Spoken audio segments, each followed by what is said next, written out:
Kathy? Vertical stripes Missing Kathy. make you look taller. Kathy Zulik. Yep. Yeah. They used to live on Norton Road. Yep. Vertical stripes And, make you look taller. Kathy was just pregnant as hell. And they're at the town hall I'll have to meeting saying remember we gotta that. fix the road because the bottom was dry. Yeah, I'm gonna have to go for that one. Rich had a full little. All of a sudden, vertical stripes are selling on. If they fly off the shelves, we know No, what it was only everybody's 5 inches on the road. Looking taller. So, yeah. He's the oldest, Rich is. You know, you could put your head out one sleeve and then, no. That's like they were talking the other day, 50% of the country within a few years is gonna be obese. If you could come in tomorrow. Nobody's obese, they're just all short. That's it. We're all too short, yes. We're not too heavy, we're just too short. That's right. I told Dennis that once, I said, I bet that went over I well. says, you do not 7.5 feet. Write 'em down. No, they call it vertically challenged. Yeah. I was just wondering about the... Chris and I are gonna talk about it tomorrow. Okay, if I can call the meeting to order. This is the May 9th, 2012 meeting of the Resource Management and Administration Committee of the Grand Traverse County Board of Commissioners, which is a committee of the whole. And I'd like to start with the Pledge of Allegiance, but before we do that, I'd just like to, after we stand, just take a minute and have a brief moment of silence for Grand Traverse Rural Firefighter Frank Rutherford, who died in an auto accident this week. So we can start with that moment of silence, please. I pledge. Not yet.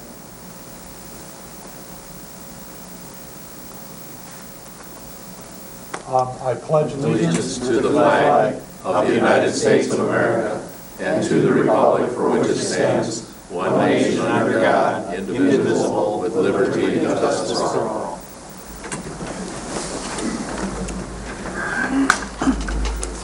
Have the clerk would call the roll, please. Commissioner Gilman. Here. Inman. Here. Henschel. Yes. Lemko. Here. Thomas. Here. Max Bauer. Here. Fleece. Present. Wheelock. Yes, ma'am. Chairman Richardson. Here. Okay, our first item of business is the approval of minutes from April 11th, 2012. So moved. Second. Okay, I have a motion by Inman, support by Henschel. Any discussion? All in favor? Aye. Any opposed? Motion carries.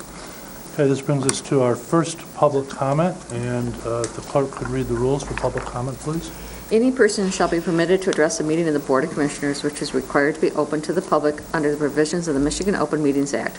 Public comment shall be carried out in accordance with the following board rules and procedures. Any person wishing to address the board shall state his or her name and address. No person shall be allowed to speak more than once on the same matter, excluding time needed to answer commissioners' questions, if any. The chairperson shall control the amount of time each person shall be allowed to speak, which shall not exceed 3 minutes. The chairperson may, at his or her discretion, extend the amount of time any person is allowed to speak. Public comment will be solicited during 2 public comment periods noted in Rule 5.4, Order of Business. However, public comment will generally be received at any time during the meeting regarding a specific topic currently under discussion by the board. Members of the public wishing to comment should raise their hand or pass a note to the clerk in order to be recognized, and shall not address the board until called upon by the chairperson. Okay, Commissioner Henschel. Thank you. Good evening, Commissioners. I just want to take a minute to introduce myself to the public as a candidate for County Treasurer. My name is Rob Henschel, 849 East Arbutus Lake Road.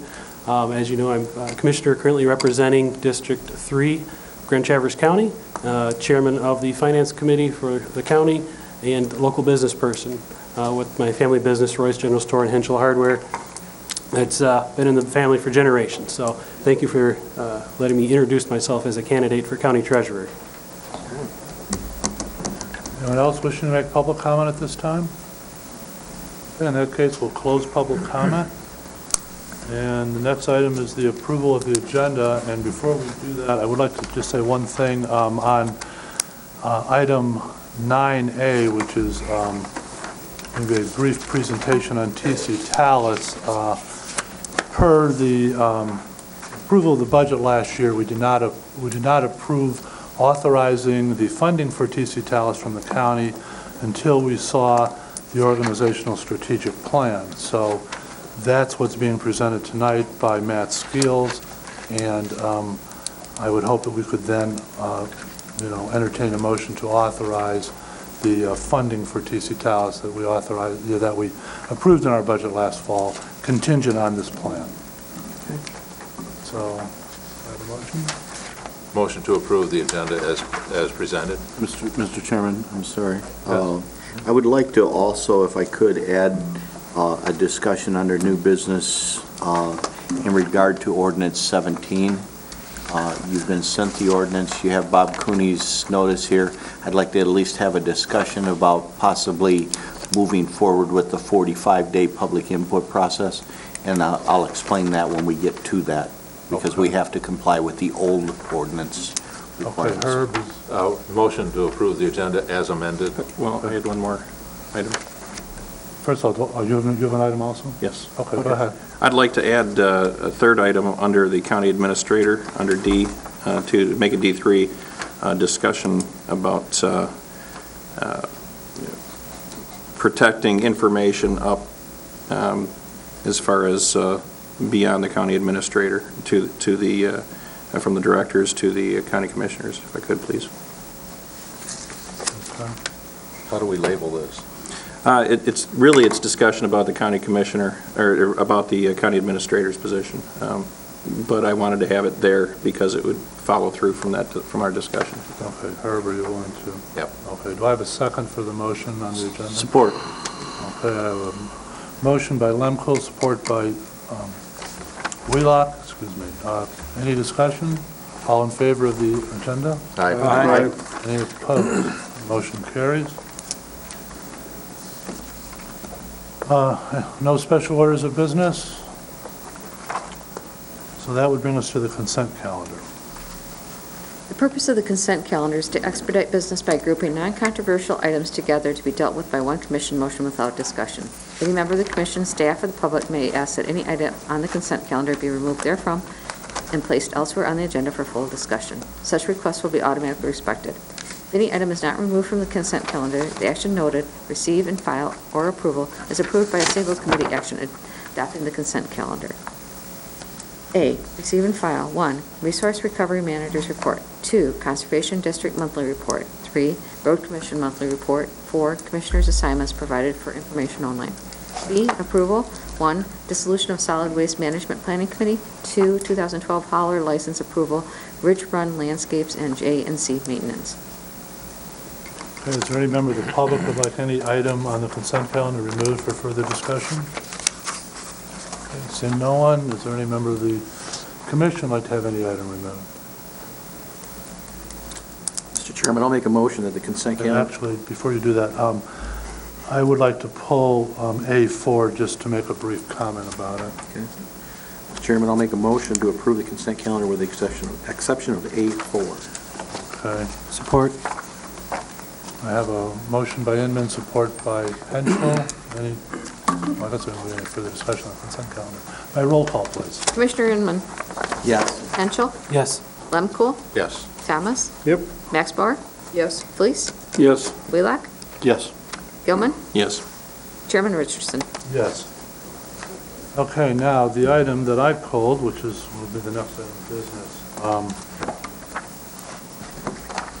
is the list starting on page 16 and 17 of your packet of all the various assignments and so forth. It's provided by Chris Kramer basically for further discussion. What I would hope we would all do is just take a look at this, come up with some comments and suggestions, what you feel we should continue as representatives on, what you might think that maybe we don't need to be the member of that particular board or commission if that's the case, so that, possibly as soon as next month we can start, hammering, at least make a recommendation for next year. Now, nothing will obviously be final until a new board is seated next January, but I think it would help to have, some input from all of us, because obviously all of us sit on some or many of these boards. Yes, Jason?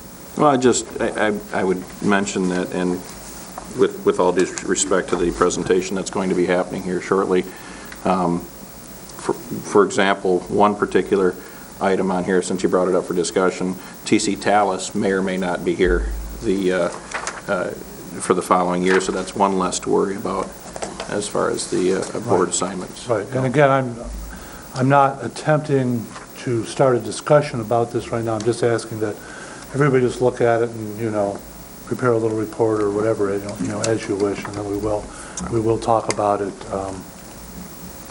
maybe, hopefully as soon as next month, so we sort of maybe get some ideas before we get into the budget. Yes, Sonny? Well, and some of these committees don't meet regularly, and some of them may, be to the point that we have to question whether or not we even continue to have some of the committees. And, I know as we go from 9 commissioners to 7, we can't make all the rounds anymore. It's just not going to happen. But, when we get to that point, there's a lot of discussion in my mind about those positions that we are liaisons to, that we have no vote and no say in the decisions that are made, whether there's a reason for us to be there. Right. And obviously, any one of us can go to those meetings They're all as a public. representative of the public if we want to, figure out what's going on. So, anyway. Okay? Is that enough said on that subject for now? Okay. Mr. Chairman, I would move that we receive and file the commissioner assignment information as provided. Second. I have a motion by Wheelock, second by Henschel. Any further discussion? All in favor? Aye. Any opposed? Okay, motion carries. Okay, so that brings us to the TC Tallis Organizational Strategic Plan, presentation by Matt Skills, who is the Executive Director of the TC Tallis Organization. Thank you, Mr. Richardson. Thank you, Commissioners, for taking some time this evening. As you remember, last time I was here in the fall, we discussed the process that TC Tallis was involved in. Sorry, could you pull the microphone a little closer to you? Oh, I'm sorry. That's good. Thanks. The process that TC Tallis was undergoing to examine its operations and determine if there were efficiencies that could be made. We have completed that process. I believe you were all given copies of the strategic plan that we have approved.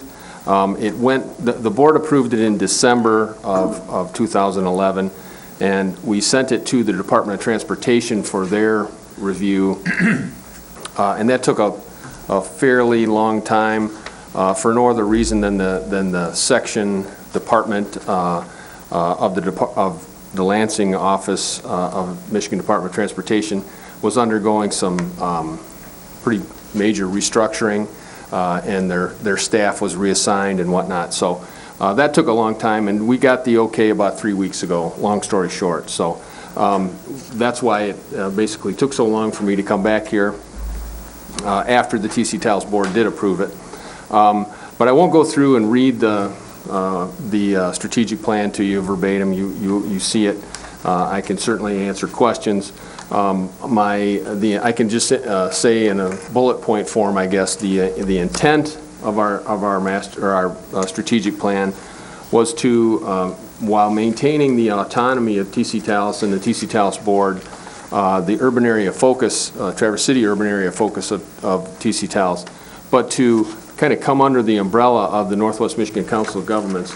We felt that provided a number of efficiencies that we could reflect in our dues as reduced dues, and also bring programs that the Council of Governments also, offers at the same time closer together. And I'll give you some examples of those in a minute. But we are maintaining our current work program. We're going to try to do, we are going to do everything that we have done in the past. And with this year, with this strategic plan and the combination with the Northwest Michigan Council of Governments, we have achieved a 28% reduction in dues for all of our members. And we anticipate that, pending approval of the board, that will go down another 14% next year. That is mainly due, this year is because it essentially took half the year to get the process approved. So again, pending board approval, we should have a reduction in the dues request next year as well. So basically what Talus is working on as we speak, you may have seen the census of population information has come out. Most recently, the Traverse City urban area data came out. That is of particular interest to transportation folk because if we reach a certain level, we qualify for more federal transportation dollars. We didn't make that level. We needed 50,000 people within a given area, and we had 47,103 people. So we didn't make it to that next higher level of funding availability. I'm sorry to interrupt. Does that level keep changing? Do those numbers, to qualify for funding, do they, in other words, do they adjust that every year so we might never qualify? Well, it's been 50,000 for years and years and years.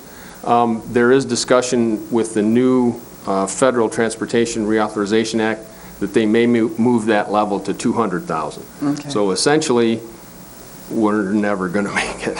That's what I was wondering. So we just missed it this year. City of Midland, Michigan was the only area in Michigan that didn't make that level this census, this decade. The thing I'm working on right now, and again, speaking of the Federal Transportation Act, our transportation plan is required to be fiscally constrained. We make fiscal projections as to how much money we can expect to receive from the federal government and other sources. In our plans, we can't spend more money in our plans than we're expecting to receive, because that would kind of defeat the purpose of a plan if you could just build whatever you felt like building.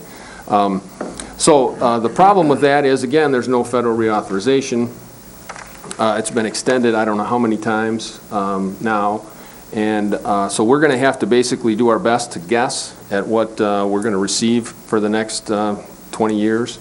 And then there's a couple of ways we can get around it. We can do an alternative set of projects that can come and be elevated into the project status should additional funding become available at some point in time in the future. So we can get around it, but it's something that's unfortunate that we don't have a Federal Reauthorization Act in place. Also, we just got done today, our technical committee reviewed the travel demand model. It's a computer traffic model that simulates travel patterns in the Traverse City urban area. We will use that to develop our long-range plan as to what roads need attention capacity-wise, not in terms of asset management-wise, in terms of surface condition or anything like that. But we have that done. We're well on our way to finishing that project, that model. Also, talking to the local MDOT office in town here, they will be using our travel demand model to determine detour routes when the department redoes US 31 M72 between 3 Mile and 5 Mile in 2015. That's going to be obviously a major project, and it's going to involve some delay for motorists going back and forth, and they want to use our model to determine where the best detour locations are, and if there's any signal timings or whatnot that can be used to maximize the efficiency of the detour route. And one of the things that I worked with this spring through the partnership with the Council of Government was the 10C Rural Task Force. That is where your federal gas tax money comes back to this area and is dedicated to projects. This year, for the first time, this Department of Transportation is no longer administering that project. They contracted that to the Northwest Michigan Council of Governments, and the Council of Governments delegated myself to work with the 10C task force in the Traverse City area. So I got to help with the actual assignment of funding, federal funding, to actual projects, which really brings the planning aspect of things into and under the same umbrella as the implementation, which is, I think, very valuable, and we anticipate to continue that into the future. So that's basically a really thumbnail sketch of what we've been doing. As Ross mentioned, we do have our budget request in when MDOT gave the okay on our strategic plan with the Council of Governments. This year's request from the Grand Traverse County is $13,459.72, and that is down from last year and probably 15 years previous. It was $18,750. So next year we anticipate that the request will be just under $11,000. Larry? Could you remind me the membership of your board and the the list of entities that Sure. belong to your board that make annual payments to the membership? Sure. The extent of the list, so I can see. Sure. Or the rest of your commissioners would know the I guess the depth of the community. Support for as far as TC Talos. Governmental units, whoever's on your board, whoever contributes. the Township of Elmwood in Leelanau County, Okay. Long Lake Township, Garfield, East Bay, City of Traverse City, Peninsula, East Bay, Acme, and Whitewater. Okay. Grand Traverse County Road Commission, Leelanau County Road Commission, the State Department of Transportation, and then we have a number of other members like the Airport Commission, the Traverse Area Recreational Trails, TART. The chamber on there? The Chamber. Beta? Beta is on there too. Okay. Pretty comprehensive. The Grand Traverse Band Grand Traverse Band, yes. Yep, and TCAPS? that's correct. The Traverse City Area Public Schools. So it's a pretty concept. The list is pretty long. Pretty comparable. I have 23 board members. I didn't hear you say Blair Green Lake. Blair and Green Lake are no longer, they have opted out of membership some I years just ago. wanted them to know. Yeah. Herb and then Jason. Each of these organizations have to have a memorandum of understanding. With this redoing of the organizations, do you have to go back and get another MOUs from each of those organizations? We've consulted our attorney about that. We do not believe we have to do that. Essentially, everything is the same. It's just that in the past, when Talos first started, I was an employee of the Road Commission and housed at the Road Commission. Then I remained an employee of the Road Commission, but was housed in this building, at the county building, for a number of years. And now I'm at the Council of Governments, and I've switched. My paycheck comes from the Council of Governments now, but things really haven't changed as far as what the units of government are paying for and what they're going to get out of it. So we're dealing with the different committee assignments.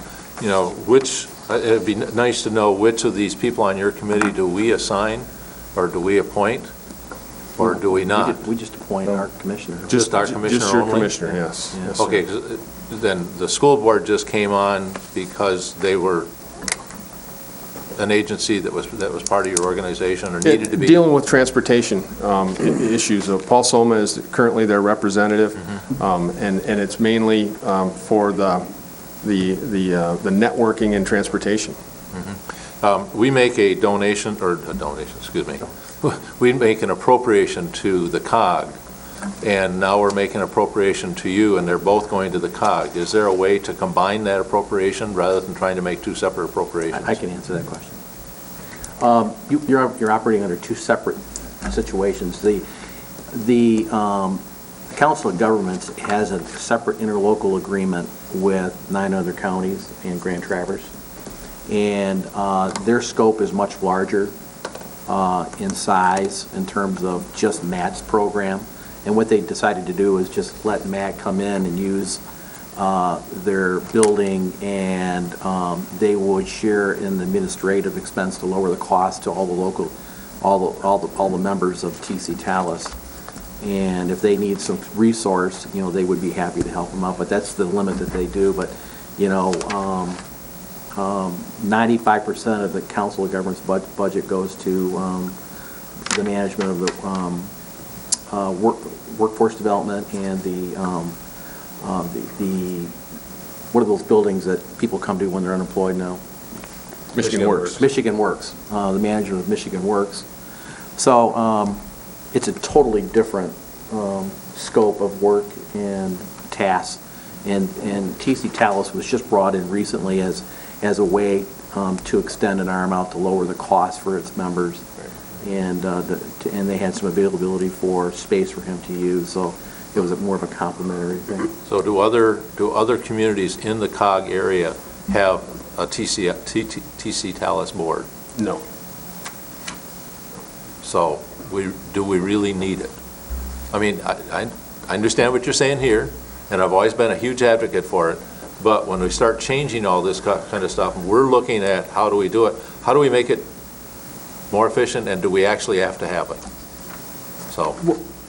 Well, and just to point out about the funds, one of the things that my board members and our attorneys wanted written into our agreement was that the funds that go to TC Talus are dedicated to TC Talus, so that funds that Grand Traverse County gives to TC Talus won't be used for Michigan Works, for instance, or any of the other townships. So I want to address that. We wanted to make sure that the funds stay separate, and through fund accounting, they can assure us of that. As far as whether TC Talus is necessary, I understand that you know, in these days, these times, it's very difficult from sitting on your side of the table to justify all of these expenditures. We hope that, and I believe that we assist in getting these transportation projects done in a more timely manner and in a more cost-efficient manner. So I think our expenditures with TC Talus are paid back in the long run. And if I could comment too, Herb, one of the issues is that, and first of all, this money is for transportation planning. That's what Matt Skills does. That's what you know. Primarily MDOT, right? You know, well, in conjunction with MDOT, but Yeah. I mean that's what Matt is a transportation planner, an engineer. One of the advantages being more closely associated with MCOG is they are an Act 51 agency, which means they actually have access to funding dollars for road improvements, and we're hoping that with the close relationship that's now developed between Talus and MCOG that maybe we can, create more resources. I'm sorry, Jason, I called on you before. No, I'm perfectly willing to wait. I have a question. How much is the Road Commission's contribution this year? This year, there's a little exception there. We asked them for $25,124.80. We asked them for that after they had done their budget and they budgeted $20,500, so they paid us $20,500. Okay. We are kind of not in a growth cycle. I mean, property values are somewhat depressed. Revenues are down. We're not building up populations. I've always, as you know, and I've argued it before, I'm more of one for contract planning as necessary within the Road Commission. I see TC Talus as a perfect example of government bloat. It tends to get out of control and get outside the main frame of it. I mean, and I ask the question, how do cities survive so long without these transportation planning units? And I guess, it goes back to the closest thing to immortality is a government program, and here you are, and you're trying to hang on. And I respect your position because it is your job. I would dare say, though, that it wouldn't be the end of your career if TC Talus would go away, because I think you're definitely a skilled person. I will say this, though. I'm looking at the strategic plan, and what I see as the strategic plan is still an ambiguous operation. I mean, everybody's always wondered, what does TC Talos do? I look at the strategic plan and I still don't know. And I mean, I know what it does, but I don't really know how it makes any difference, whether it's done through TC Talos or whether the Road Commission talks with interested local leadership on how best to build a road, maybe get a planner to look at the details of it. I mean, the strategic plan, developing a more beneficial, efficient, and sustainable organization, self-survival, increase the visibility so people can see that you're here, increase the use of public relations staff to publicize TC Talos accomplishments. There's two major things that are accomplishments, and that would be the over at the Area 51, or the Building 50 complex there, and the and Buckley as a, did that happen? Those were Grand Vision projects. Okay, but yes. that gets me to the next thing. To continue to participate and promote the Grand Vision, to help implementation on the efforts on various Grand Vision projects. I'll tell you personally, I disagree with the Grand Vision function. It's an NGO that has really little place in driving government-funded operations. So you've got three major parts of your strategic plan that are driven by an NGO that has an agenda that drives it, and one that isn't exactly what our community ought to be about, in my view. And so continuing hosting and convening the Grand Vision transportation, I mean, following up on that, I really think that we're not, again, with the ambiguous operation of its make work, it's not in our budget. We really, I would think we shouldn't be interested in participating with this. Personally, I see, you know, other parts of the community have said it wasn't worth their time, and we do have a road commission, and perhaps a road commission should think about reserving their contribution for contract planning as needed. My view.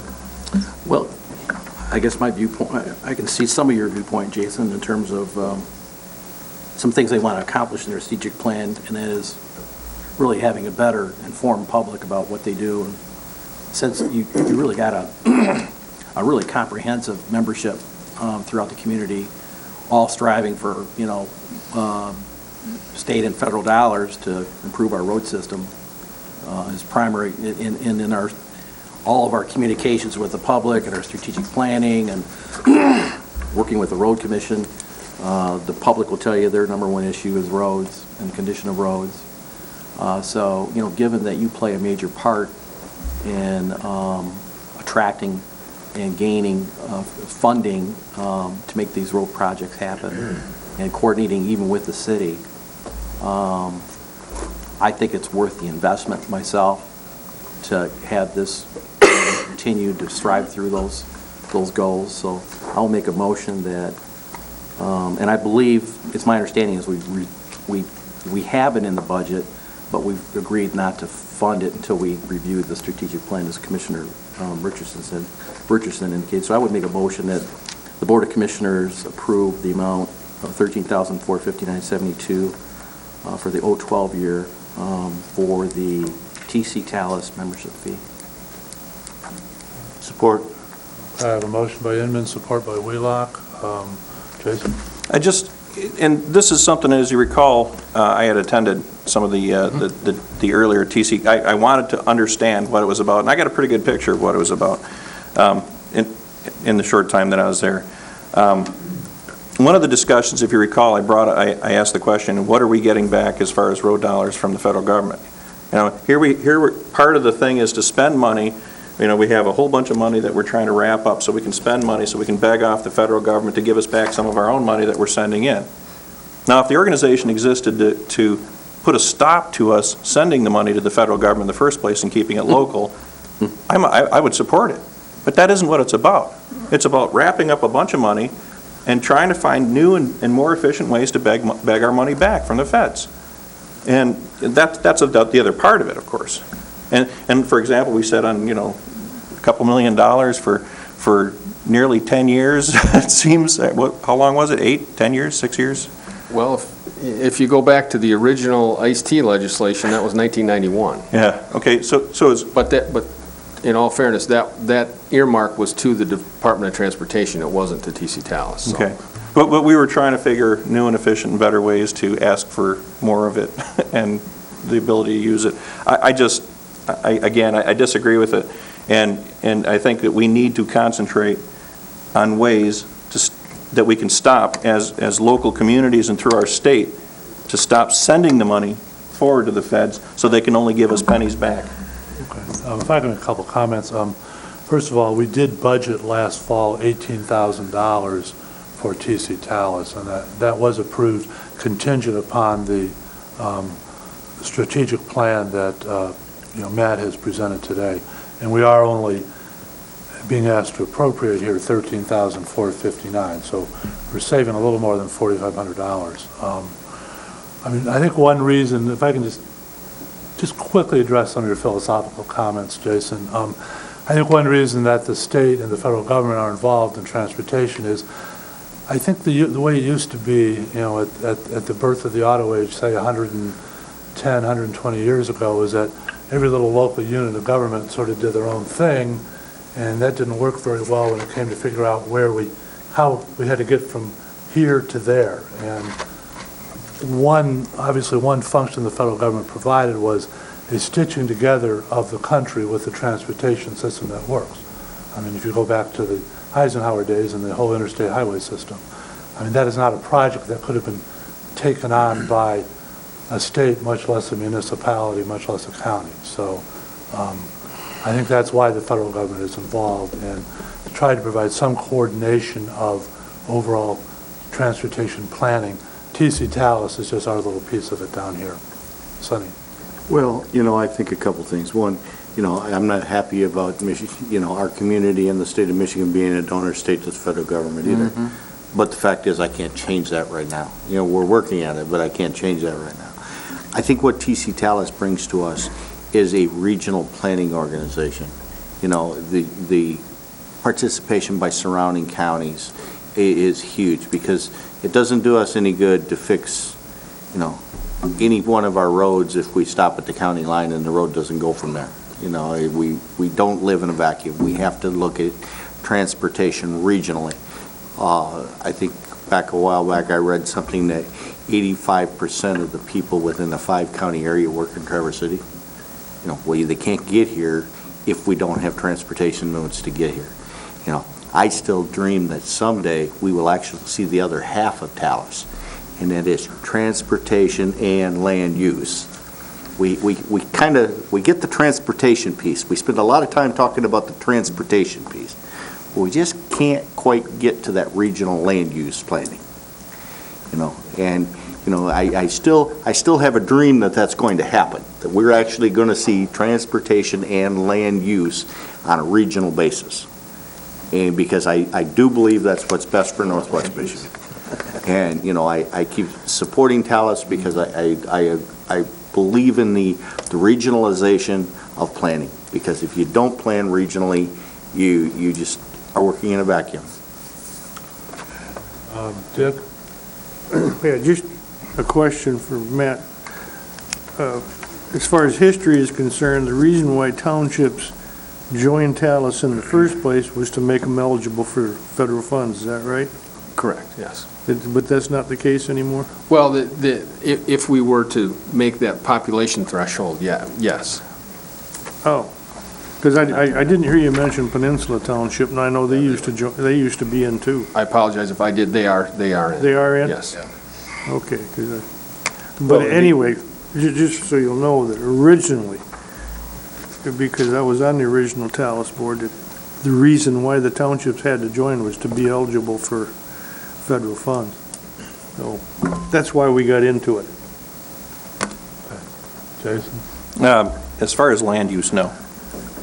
The townships can plan their land use. They seem to want to work currently with what is the master plan, I suppose. And frankly, as far as I'm concerned, I don't think there is even a master plan is even necessary. When you have a township that abuts another township, you communicate between the townships. That's how you plan if you want to have connecting connecting continuity, so to speak. But and as far as the roads, let me ask you this. Have the roads gotten better since TC Talus became a part of our county? I'm just asking. I would say some of them have. Some of the primary roads. Other than Hammond Road, other than the end of Hammond Road. I mean, that's essentially. But you're talking, you got to look at major improvements to US 31 and 37. You've got major improvements on M72 West. And those are all state-funded. But they still require transportation planning. And TC Talus was at that table. See, I don't see it as the benefit. I say those things would have happened regardless. And that's why I say we just toss money away. Let's just throw some more away. And we'll continue to do so. Is there any member of the public who wishes to comment on this issue? If not, I'll wait for Christine to get back. Yeah. Sorry. 2-minute reason. We'll just wait for While we're waiting, Matt, do you have any numbers on TC Talus, how much of our own money you brought back to us that's been taken by the federal government? No, honestly, I don't. I can tell you that as far as the task force process, there's an urban and a rural task force. The urban task force gets back about $375,000 a year, and the rural task force, it varies, but it's about $400,000 to $500,000 a year comes back for projects. Okay.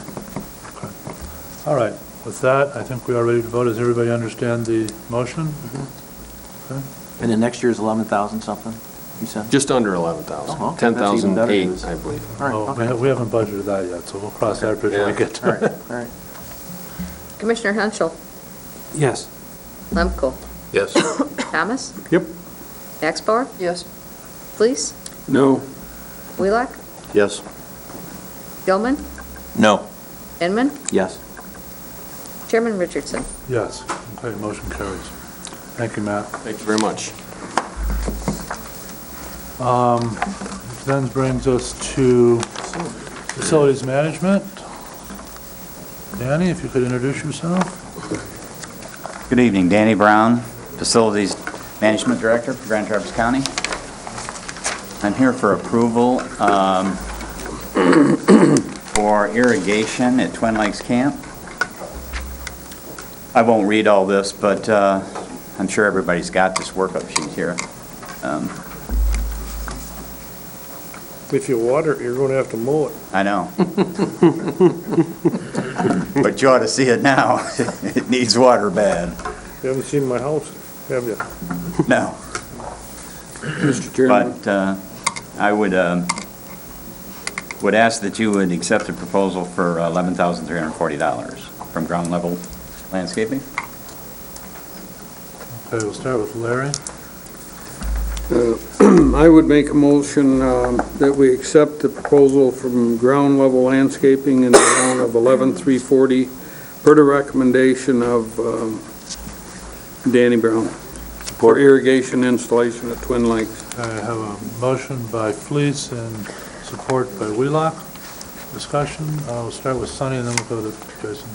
Well, I guess the comment that I would make is we spent, I don't remember what the total amount was of our major renovation down there a couple years ago, but we've spent considerable hundreds of thousands of dollars of taxpayer money and grant money.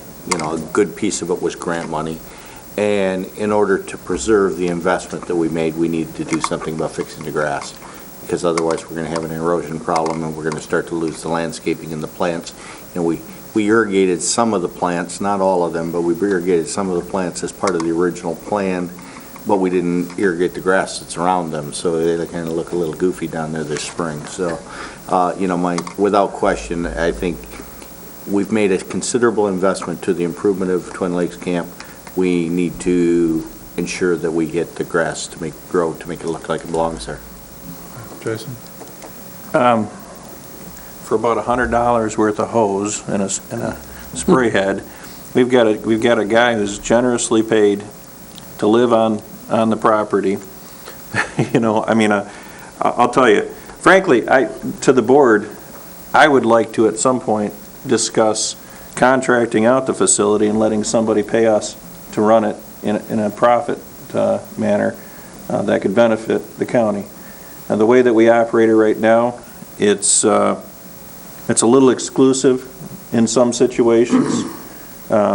It doesn't really allow everybody to use it at all times. Kind of depends on the situation or the whim of the Parks Director. I think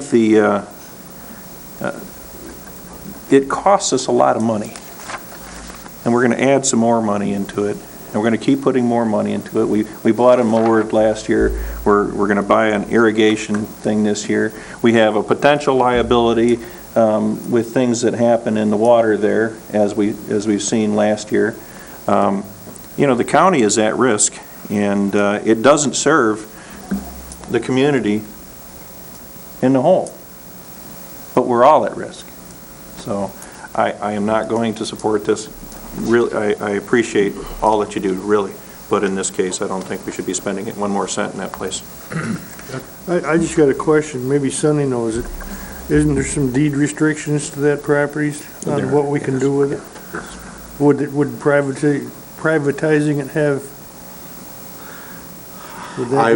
I would have to go back and look about that part. I don't know that. There's deed restrictions, what types of use are permitted on that facility. And I would have to go, I don't remember. Jason, do you remember if there's anything about contracting for that? The devil would be in the details of how it was contracted. Jason, you really should come up to the mic. Chairman.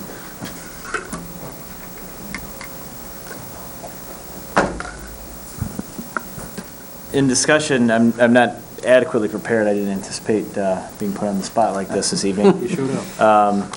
I should have, you're right. I should be accustomed to that. No, I any said you meeting showed I go up. to. It would depend on how the devil's in the details. It would depend on how it was structured to be privatized. In some of the deed restrictions, there are some deed restrictions related to alcohol use or alcohol consumption at the property, so we'd have to steer clear of that. But it would depend on how we wrote the request for proposals. That being said, the Parks and Recreation Commission is working on business plans associated with Twin Lakes Park to help bolster some revenue that was lost because of some state law changes in 2008 related to the way day camps were to be administered. And that's something that the state of Michigan changed. It's nothing that our Parks and Recreation can do anything about. I do my best not to be whimsical in making decisions about closing the park, but in watching out for the best interests of the camps that do bring the most significant amount of revenue to our facility, we do take that into consideration to ensure the safety of the bulk of the kids that are there on a regular basis. There's only 1 week during the year that the camp is closed 24 hours a day. The other 3 weeks that the camp is limited is during the day, wrapping up about 5 o'clock when the majority of the public shows up to the park to utilize that inland lake. So the days that I'm whimsical and decide to close the park are limited to 4 days throughout the course of the summer. I do have a question for you, Jason. Sure. Have you been able to make any progress at all on the handicap accessible dock facilities that were part of the original plan? We've not been able to make any progress there. There have been some limitations within our department that have taken up a lot of my time. We're still looking for some. I'm not actively pursuing funding for that right now, but we would have to go through another grant writing cycle associated with that. And how much money are we talking about roughly? To be honest with you, at this point, I'd go back to the drawing board and look at the way the dock is structured. The former, or the original plans for that was a full floating dock system with 2 lifts related to, or 2 lifts in order to get people with disabilities into the water. At this point, I would re-examine the way the docking system is engineered and try to find a much more reasonably priced alternative. Okay. Keep in mind, the engineering for that project was done before my tenure as director. Okay. And Danny, how many square feet are we going to be sprinkling with this project? Okay. 4 3/4 acres. 4 3/4 acres? Go on. Nice to have them around. It is, yes. Jason, did we reinstall the previous floating handicap dock that was at Boardman Pond this spring, or are we going to reinstall that? The Boardman Pond? The floating dock that was moved from Boardman Pond that was installed there last year, did we reinstall that this spring? It's not been reinstalled. Because that is handicap approved and does meet ADA compliance. Right, we've not installed the dock. We typically don't install that till after Memorial Day. Actually, typically the week before the first camp that goes on there, in order to have proper lifeguarding. But that dock does comply with the ADA requirement, if it's properly installed. First Jason, then I'm Herb. okay, thanks. You okay, Herb? Yeah, what kind of pump have we got, or what kind of well? And is the well big enough to be able to handle what we're going to add to this? We take the water out of the lake. You're pumping directly out of the Right. lake? Okay. Well, Garfield Township is just going through and that was a question, what size well do you put in to be able to handle the amount of capacity you're going to put out?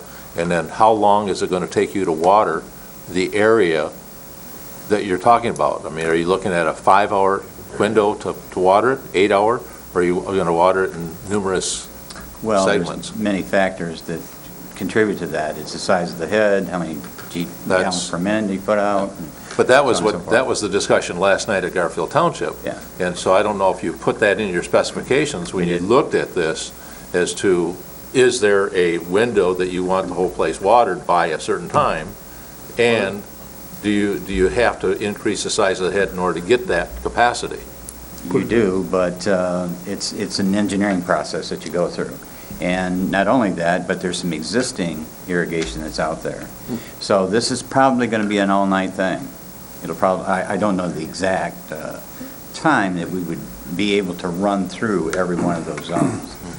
Well, you got a lot of people that are out there until 10 o'clock at night. And if they have to go through a sprinkler, and they're not going to be too happy. Oh, no, they won't.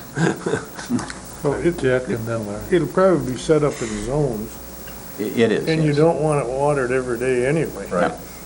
So, they could have the zones so Twice a week, probably. they could run from midnight till, they could do the whole thing. Is this set up so that it will not go on when it's raining out? Is there? No. They can't do They're not, yeah, there's a way of doing it. Yeah, there is a way to doing it. It's a special device that you have to buy. It's called a switch. No, there's a, Well, there is an automatic system, but we also have a caretaker there that would have the That's ability correct. to override it if we had, a couple of days of continuous rain. Well, I'll comment on Jason's comment, the first part of the meeting, the garden hose. I have, in my business, about 5 acres that I sprinkle. And I started out with the garden hose, or I thought I was going to. And I soon realized that I couldn't move that sprinkler and that hose fast enough to keep up with the grass. So we installed a system, back in the late 90s. We have 134 heads. I do it with a 2-inch well instead of my regular well. And the guy that put it in guaranteed everything that was green would be green all summer. And he was right on. I've never had any difficulties with it. Our cycle starts at 7 at night, and normally it's done about 5 in the morning. And we run it every day, and I'm in fairly low land, so maybe you wouldn't have to, but when everything else is parched, my place is nice and green. And the cost for monkeying around, turning it off if it's raining or something, you're talking a little bit of electricity. It really isn't worth. I wouldn't want to. The cost for the device probably to turn it off wouldn't be worth it.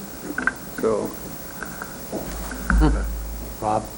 I just know somebody out there right now is asking, what's this going to do to the lake levels? It won't have any effect on it. All right, everybody understand the motion? Okay, is there any public comment on this issue? Okay, by roll call, please. Commissioner Lumko. yes. Thomas? Yep. Maxbar? No. Fleece? Yes. Wheelock? Yes. Gilman? No. Inman? Yes. Henschel? Yes. Chairman Richardson? Yes. Motion passes. Thank you, Commissioners. And then next, thank you, Thank you, Jason. Jason. And then next, we have the update on the health department, new health department. Chairman, at this time, I'd like to bring Ray Kendra here, the architect.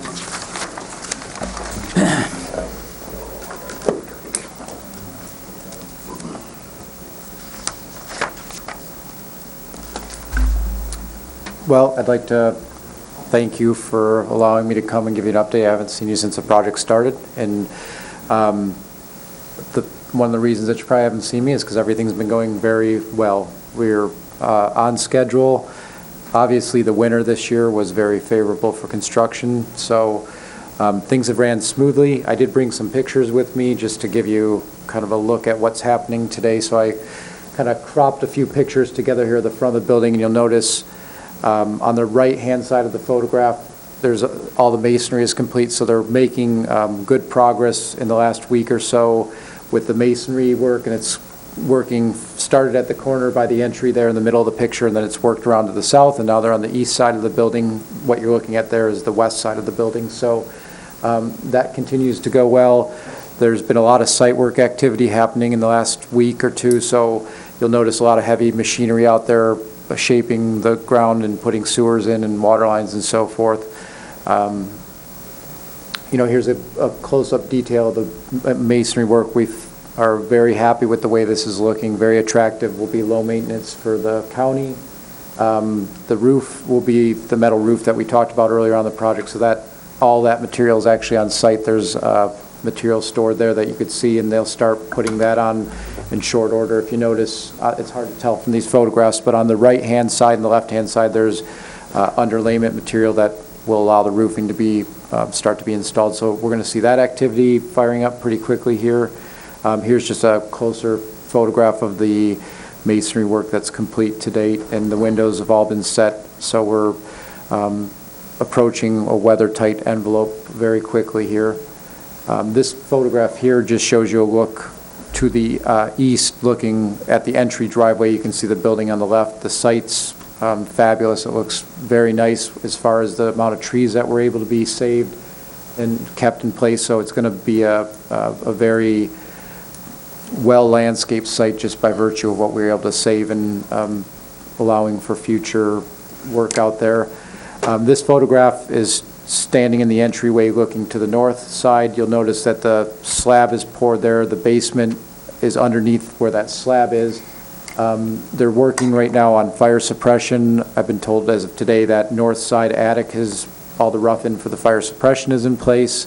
And they'll probably be starting some interior wall work within the next month or so here. The next photograph is looking to the south, so they're starting to put the insulation down for underneath the slabs. Those pipes sticking out of the ground are the rough-ins for the plumbing.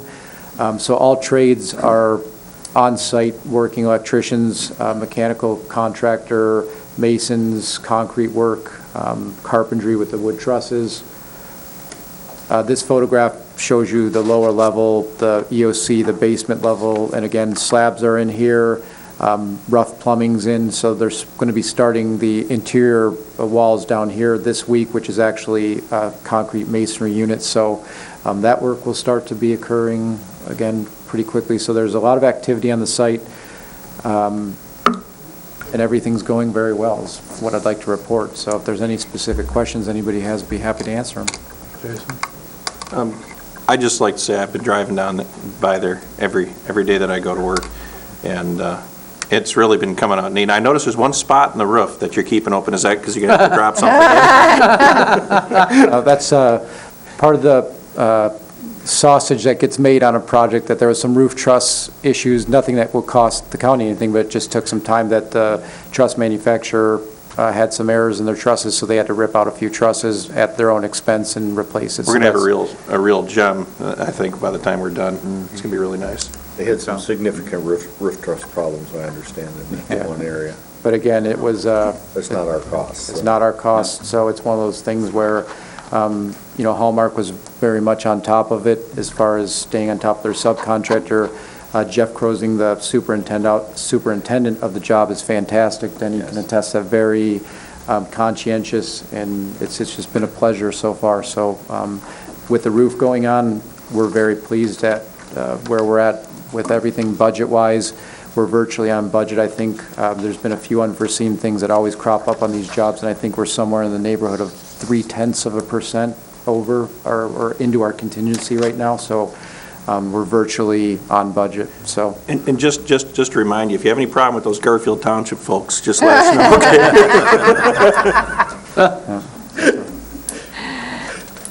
Yeah, I think this is a good opportunity now to talk about, before the meeting, we had a little conversation about the closure of Lafreniere and putting the sewer in, and I think the general public needs to be brought up aware, and that how you're going to publicize that so people can be able to go around that, and how long it's going to be there. I don't have that answer 2 days. specifically, but 2 days? 2 days. But what we'll do is we'll make sure and get that information out to the appropriate people. Yeah, I'd like to make sure it gets to Garfield Township. They can get it on their website, get it out to the media, let people know, because then they can look at alternative routes, and because that is a very heavily used road. Yes, it is. So, and people are going to want to get through there. Two quick questions. One is estimated completion time, and then, time to move everything over, just a guess. Move-in is going to be right probably at the end of October, maybe some into November, right in there. Okay. We can tell you. I don't know if, I just recall that we had a discussion a while back about, putting the building on Garfield for sale. And I just, since Dennis left, I lost sort of track of that. I mean, are we? We are working on that. Okay. Dennis drafted an RFP. I have not had a chance to review that, but Okay. we were waiting because we were working with two federal government agencies who had actually looked at the site, but they have since told us that they are not interested. So we wanted to wait to see what developed with that. Sonny? Well, I think everyone that's been by there and has any idea realizes this is going to be a fabulous improvement for our community. Absolutely. And I think if there's any way that we can figure out, either individually or as a group, to help publicize to the community what this benefit is going to be, because it's huge. This is a great undertaking by this county. And the service to our community is going to be huge.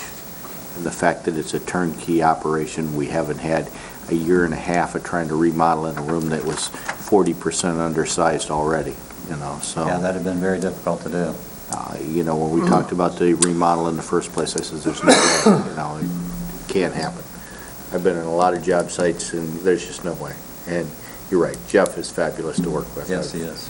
I did a huge job in Charlottesville with him a couple years ago, and he does a great job. Okay, any other comments, questions? Great, thanks for that. Thanks very much. Thanks, guys. Thank you very much. That's great. And if anybody did want to tour or anything, by all means, contact us and we can walk you through. We want to make sure the roof doesn't cave in. You've been there. Okay. That brings us to Parks and Recreation, an update on the rental of the Meyer House. Verbal update. Better come up. He helps you, you're going to have to help him.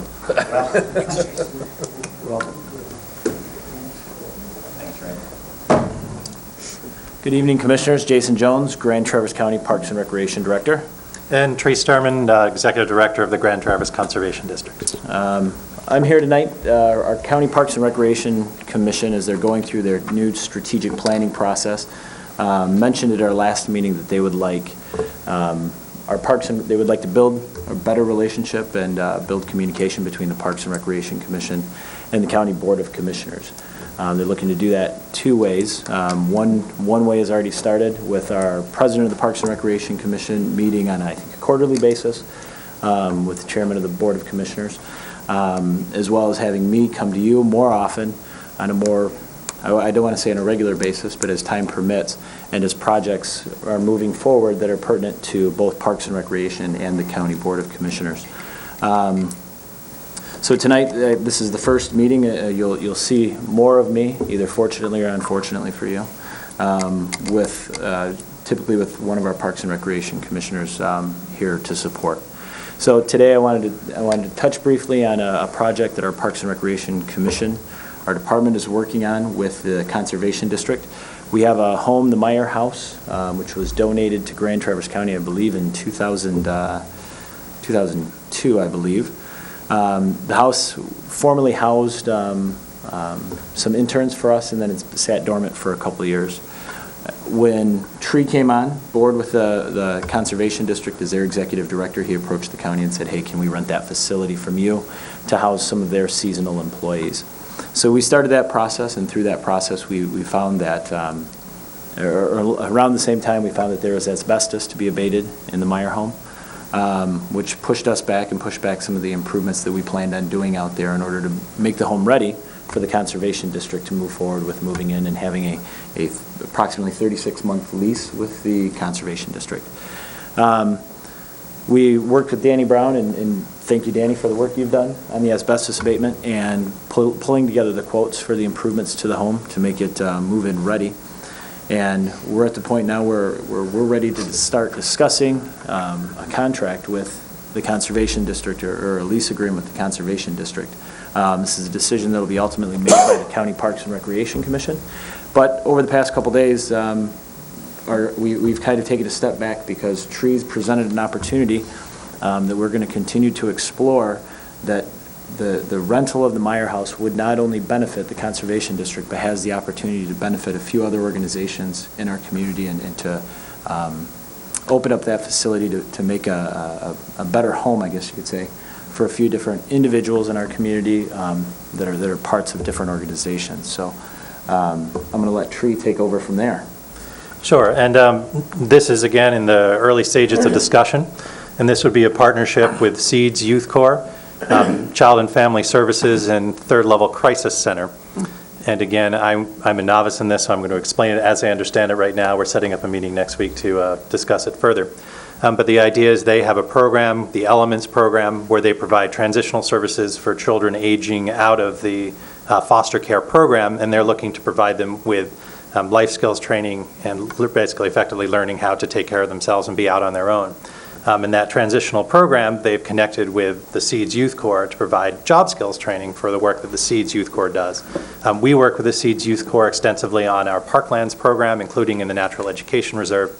And we saw this as a potential opportunity to provide housing and training opportunities for these youth that are participating in the Elements program, while at the same time serving our needs to provide additional, for us, lower cost internship or training opportunities for folks to work on the parklands that we take care of, that you own, and that this housing opportunity would benefit all parties involved. They're looking, at this point, I think they're looking at a 6-month program, which would provide us with the opportunity to have interns in that house during the other 6 months of the year. So it would, I think, ultimately is a win-win situation for Child and Family Services, Third Level Crisis Center, the Grand Traverse Conservation District, and also Grand Traverse County Parks and Recreation. As we continue to explore this new opportunity, I'll be continuing to keep the Parks and Recreation Commission updated, and when we ultimately make a decision, it'll be passed on to this commission for informational purposes. Herb and then Jason. Yeah, this is a great step, but I don't think it's far enough. I think that that whole piece of land to the west of Keystone should be turned over to the Conservation District and let them manage it. I don't think our Parks and Recreation spends enough time and doesn't have the time to spend managing that type of piece of property. And I really think that rather than looking at just a lease of a building, and we still own this building and we still have the liability of this building, that we ought to be looking at that whole piece of land, because it does connect to the Nature Education Reserve and being part of the pond, that it would make a lot more sense that the Conservation District should take over that whole piece of property. What pond? Jason. Sabin Pond. This will be gone. I'll tell you, that particular piece of property is one of the most beautiful pieces of property. It is. It truly is. And which is one of the reasons why I'd go a little different route myself. I say we rid ourselves, write this down, because we do this, I'm going to tell you right now, we do this, and in a couple of years, we're going to be hearing about something bad happening in that house, and the county's going to be liable. We ought to consider redeeding that back to the family, because I know it comes with encumbrances, getting it back in the tax rolls. It's got to, the property's got to be worth millions. And I'll tell you, that is a big chunk that the taxpayers are carrying for us to own that and talk about all the wonderful things we can do with it.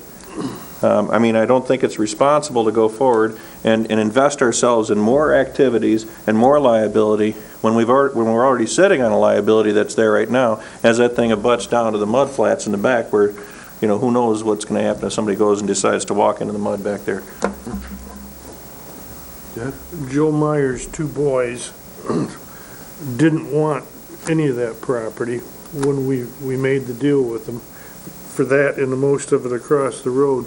They had the opportunity, they could have inherited it, but they didn't need it, and you couldn't get the family interested in coming back, I don't think. And they're both up. Well, we'll say old. I think they're older than I am. Our age. Okay, I'll go along with that. But I like Herb's idea. I think that's a great idea. Well, I was just going to second that. I kind of like Herb's idea too. Is that a possibility of us just quit claiming that thing over to you guys and keeping the original agreement in place in terms of, you know, the type of use that, you know, that would occur? I think that's a much larger discussion to be had at a different time, but it's certainly something that we'd be willing to entertain. I don't know that that's even a possibility to quit claim it over. I have to look at the documentation again. We explored this. We explored some other things related to that probably about a year ago. Yeah. I don't know that that's a possibility. Although, as Tree said, it would be part of a better part of a broader discussion about how our nonprofits, like the Conservation District, can better work together with our local units of government to create a different type of approach at offering parks and recreation services to our community. You know, we have the resources out there. I've spoken to this group a few times about the Parks and Recreation Network, and I know there are some key township supervisors behind me. Maybe the time is now to talk about the possibility of a Parks and Recreation Authority. You know, it's something that our Parks and Recreation Commission has supported in their last strategic plan. I know it's something that will be heavily discussed as we move forward with the strategic plan. But it may create new opportunities for additional resources to do more with some of the properties that we took on over the course of the past 30 years within the Parks and Recreation Department with no real plan on how to make those sustainable. You know, we don't have the resource, we don't have the capacity to do it. But it's a broader discussion that's necessary for our entire community to be a part of. Well, you know, Maple Bay Park is just another example, you know, that it's not so much of a recreation. We had a recreation plan that went through it, and everybody said, no, we want passive recreation. We don't want active recreation on that piece of property.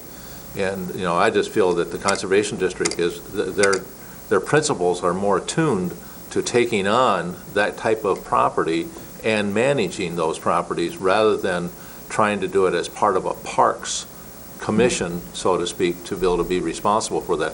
I think it's the missions as to how they work with each other and whether or not they're better off to be one better off to manage this part and this one better off to manage this part. You know, we do a great job, the conservation does, on managing the conservation or the Grand Terrace Commons for Garfield Township. They do a great job with that. They do a great job with the property that we own. The Grand Terrace County owns the Nature Education Reserve. You know, and part of that, Garfield Township has a piece in there. And so, you know, and they manage that to the best use of the people. And, you know, and I know that in the future, they're going to try and figure out how do we get more people out there to understand the values that we have with this piece of these lands that we have, and how do we make that happen, and where do we go with it? Well, you know, unlike probably most of the people in this room, I sat in the living room with Joe and Bessie Myers when we had the discussion about the county getting that property. And I made the trips with Tim Schreiner to get the state money to purchase that property. I do remember, Aaron, almost absolutely positive, you cannot sell that property or give it away. Well, I know. think the county is going to have to own the property. You may have the ability by which you put together an agreement, whereas the Soil Conservation District manages that property. Yep. But as far as any type of a quitclaim deed or anything for the property, I am pretty much I'm not confident saying you that we cannot should do do that. that. Well, that was the terms that were made. I'm and sorry. You absolutely cannot get rid of Yeah. that property. The county purchased that, and the purchase was rather complicated, if just a thumbnail picture of this. We received a sizable portion of money from the DNR trust fund to purchase the property, and then in turn, we purchased the property, and then the Meyer family donated a big piece of that, not all of it, but a big piece of that money back toward the development of the soccer fields that we now currently know as our T-base fields. Yeah, they gave it to T-Base. Right, they gave that money back to T-base. It did not come back to Grand Traverse County, but it went into the development of those So fields. I think that's a perfectly good lesson why we should never accept an encumbered piece of property again if that's the case. I mean, the bottom line is, if we can't manage the properties that we own in a way that we see fit, why do we have them? We take them off the tax rolls, we cost the taxpayers money. You can say it doesn't cost them anything. Well, it does cost them because, other people are going to have to pick up the slack. Or we're going to lose services, or we're not going to be able to pay people what they're worth, or whatever. The point is, now we're talking about hiring or an authority where the parks can come in and be an unaccountable board and actually have the authority to raise taxes, or excuse me, what's the term? It's just, let's just grow government, just little by little, piece of property at a time. And then let's take away the ways to pay for it, a property at a time. Maple Bay, another beautiful piece of property. Are we going to do anything with it? I don't know. Would you say for sure that a private developer would do anything worse than what we're doing with it? I couldn't tell you. But I know we've got that piece of property, millions and millions of dollars, 400 and some acres, I believe. And we've got, out in Whitewater Township, we've got some property we should dispose of. And we got the Meyer property, which is, again, millions of dollars, not on the tax rolls. We got Twin Lakes, millions of dollars, not on the tax rolls, costing us at least $115,000 a year over what we take in, whether it's with regard to new state rules on day camps or what have you. The point is, we have expenses that we incur by owning these properties, not just in the operation or the maintenance, but in the lost revenues. And here we're talking about all the wonderful things we're going to do, and we're going to add liability. Okay, well, as soon as you find out that the people of Grand Traverse County want us to sell all of our parks to raise revenue, then let me know, will you? Go ahead, Dean. I just wanted to say, I've been working with Jason on this, and I've kind of directed him to tweak how we go about this. But we're looking at this as an opportunity to use an asset that we have that we're not using currently. We did spend some money to improve the house a few years back.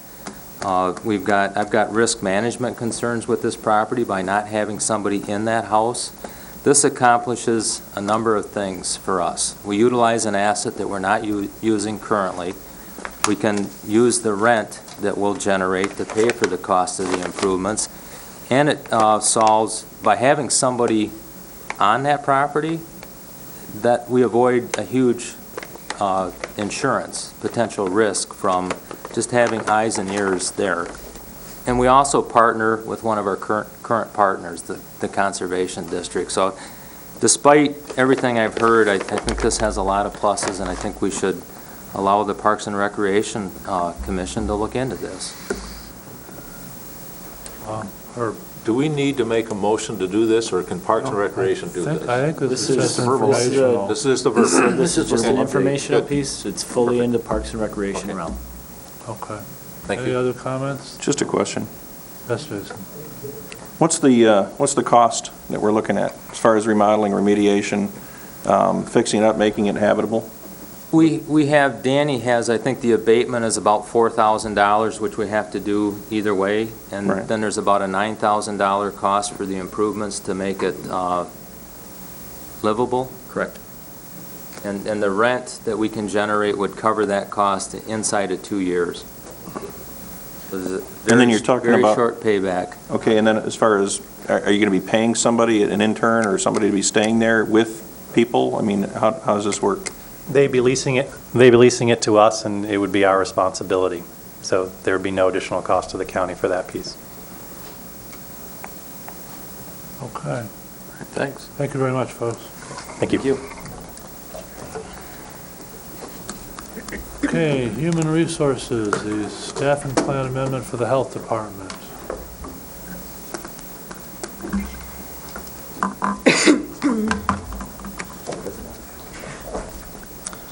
Jerry Pugh, Finance Director, Acting Health Officer, Grand Traverse County Health Department.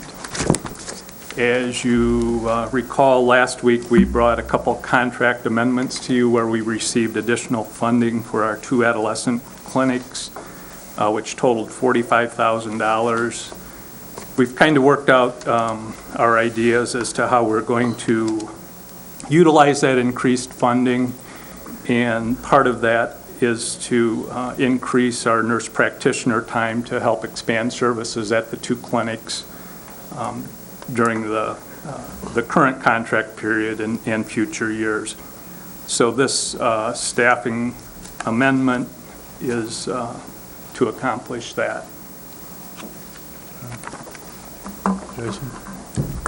Do you think the additional billable services would pretty much cover what the additional expenses? Well, the contract is going to more than cover the additional expenses, but, the total billables would probably not pay for the position by itself, but they're going to enhance revenues, in the coming year. Rob? Jerry, could you refresh our memories, this additional $45,000 in funding, where does that come from? It comes from the state. Okay, and if the state, say next year, doesn't give us that money again, would you then recommend to take away these 3.3 FTEs? Absolutely. Thank you. All right. Jen, what's your recommendation on this? Oh, I agree with Jerry's recommendation on this. Want to make a motion? Herb? I'll make a motion to approve the staffing plan of adding 3/10 FTE nurse practitioner. Support. Okay, I have a motion by Lemko, support by Thomas. Any further discussion? All in favor? Aye. Any opposed? Okay, motion carries. Thank you. Thank you, Jerry. Thanks, Jerry. Okay. Now we're going to have some fun, huh? Now the meeting begins. County Administrator Compensation Package Recommendation. Jen, I guess you have the floor here. All right. As I emailed to each of you yesterday afternoon, just an overall summary, I'll start there. Recommending start date for Dave Benda as Monday, June 18th, 3-year contract for this position, starting salary of $120,000. This is at step 3 of the Grand Traverse County Administrator Controller wage scale, which Larry Inman asked me to pass out to each one of you as well tonight, so you'd have a copy of that pay scale. I believe that the salary is appropriate based upon Dave's level of experience. He's got 26 years of county management experience. Additionally, I also looked at some internal and external equity. Specifically, internally, our prosecuting attorney makes, rounded up, $113,000. Your deputy administrator, finance director is at $96,000. And looking at that, absolutely think it's appropriate to bring Dave in at $120,000. Also looked at some of the other comparable counties. This salary is within the higher end of the range for those counties that was presented as part of your packet. You'll notice some of those administrators also have different benefits, defined benefit, retirement plans, those sort of things. Moving on from there, deferred compensation of $5,000 to begin January 1 of 2013. This is the same amount Dennis was receiving, just a note on that. Reimbursement of moving expenses and temporary housing of up to $5,000. I did contact the city of Traverse City and the TCAPS because I know that they had the head, I guess, of each of those units most recently moved into the area, and each of them received $10,000 in moving expenses to move here. And Dennis Aloya did receive $7,500 back in 2001. Recommending premium contribution of 10% for health insurance. This was what Dennis was contributing for the health insurance as well. Start off with 15 days of vacation for 2012. 6-month severance package for this position, which would be included in the final contract for Dave. One-time salary and life insurance, and then a few other requirements that I would recommend be included in the employment agreement with Dave, such as living and residing in Grand Traverse County, 90-day notice if the administrator intends to retire, 45-day notice if the administrator intends to resign, and that no less than 180 days prior to the termination of the agreement, a new employment agreement will be agreed upon. Just, that was also in Dennis's contract, and so that way the county can plan. And then employer to pay for the employee's membership in professional associations. And that's it. Okay. Just so you know, with our discussions with our previous county administrator, in his last contract, as sort of a discussion that this was his last kind of leap in his career. He had like 5, 6, 7 years left. He felt strongly that he wanted some incentives to make sure that, you know, that the board was comfortable with him staying on at that point in time. And there were a couple points that we added to his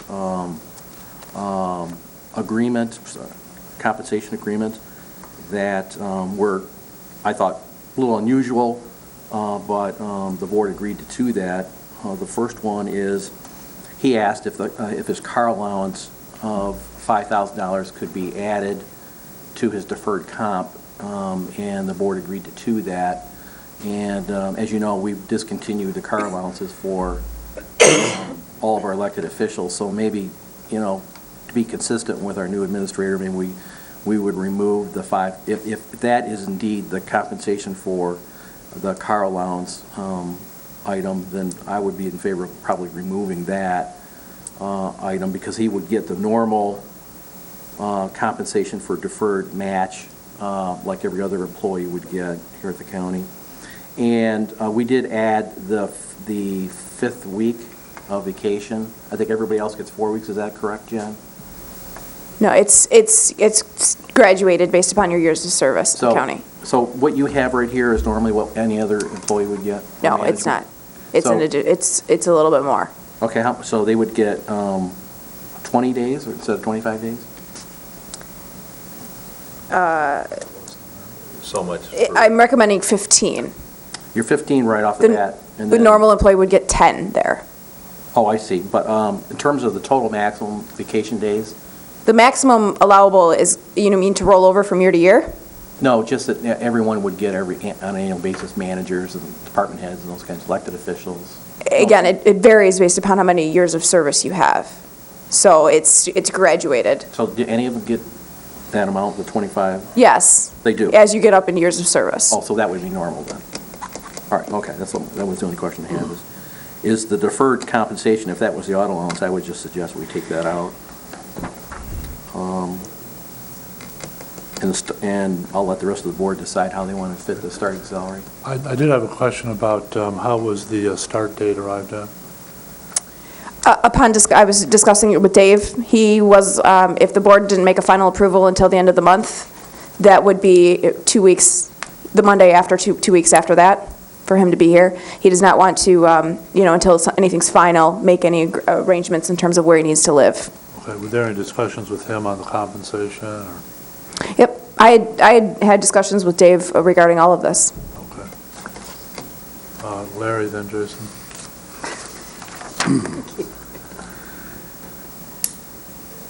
Not to be disrespectful, John, but I don't think with taxpayer money, we need to keep up with the Joneses. I really don't care what somebody else in a different location is making.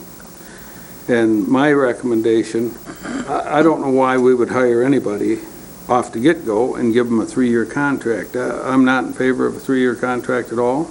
I would recommend a 1-year contract and renewable, and perhaps next year the board can look at a 3-year contract if he's successfully completed it. Starting salary, 120. I realize he's got a lot of experience, but I'm more attuned to starting him maybe at 100. And subject to review in 6 months, if he's doing good, we bump it to 110. The deferred compensation, I agree with Commissioner Inman. If that's the old car allowance, that'd be gone.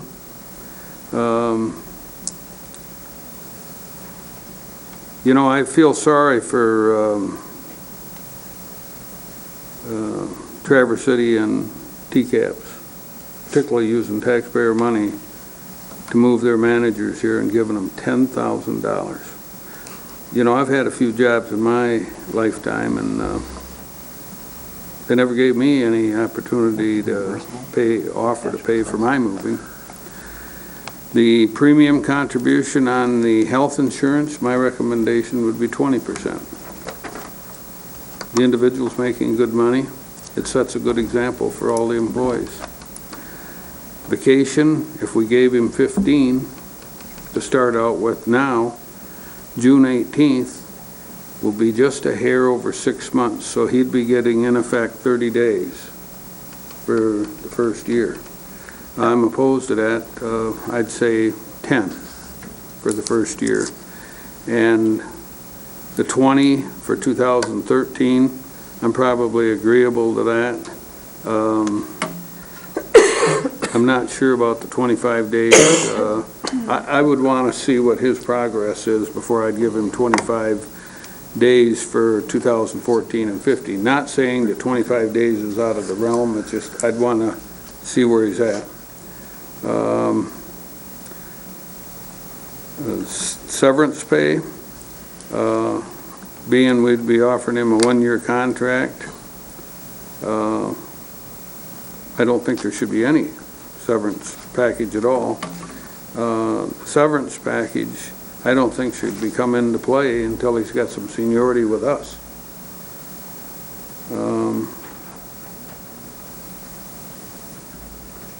And I think I could probably go along with the rest of it, but like I said, we're talking taxpayer dollars. We've got, you know, we just got rid of, and I haven't forgotten it yet, and I'm going to bring it up. We just got rid of our lowest paid employees in the county system. Got rid of 11 of them. Just kicked them out the door. Some of them had a lot of years of service. And did we have any concern about that, the board? I don't think so. Not much anyway. And here, to my way of thinking, we're throwing money at this guy. I think he needs to come here, prove himself, and then we compensate him adequately. Like I stated before the decision was made to offer him the job, I think he'll be what I call a status quo manager. I don't think we'll see any earth-shattering moves. It'll be just status quo. He's at an age where he's going to retire probably here, and you know, he doesn't want to make any enemies, so it'll be a status quo position for him. And I wish that we wouldn't have hired or offered to hire somebody that just wants everything to stay the same. I'd like to have gotten somebody that maybe thought outside the box, but it isn't going to happen this time, so. But anyway, that's my comment, and I would make a motion to what I've said. that we Support. offer him as his compensation package. Actually, I was going to call on Jason next, and Jason, if you don't mind, just a minute. Is it possible that we could take these one item at a time instead of a whole package? It might be easier to do. You see what I'm saying? We have like about 4 different things. We have the salary, we have the deferred compensation, we have how much vacation we're going to offer, length of the contract. Yeah, I would Could agree we to make- that. I mean, would you mind? I would make a motion that we offer him, if you don't mind, Mr. Chairman. That's fine. We'll take 2 items to begin with, because they're both pretty simple. The contract, the length of the contract, and the starting salary, and my motion would be to offer him a 1-year contract at $100,000. Okay, Support. Okay, I have a motion by Fleece, support by Max Bauer. Jason, you're next. Okay, yeah, I concur wholeheartedly with Commissioner Fleece's comments, nearly to the T. I mean, after seeing the recommendation by our Human Resources Director, I mean, I have had the greatest respect, and as you know, I've tried to express that with the other commissioners as well. I think you've done a fantastic job of arranging this, getting them in, getting the interviews arranged and everything.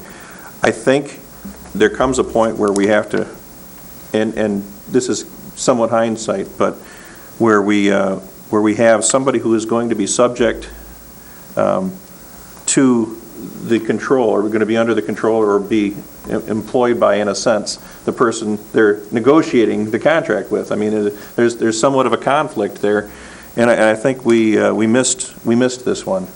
It's very tough because she's in a position where she can't lowball, she can't recommend a really low wage.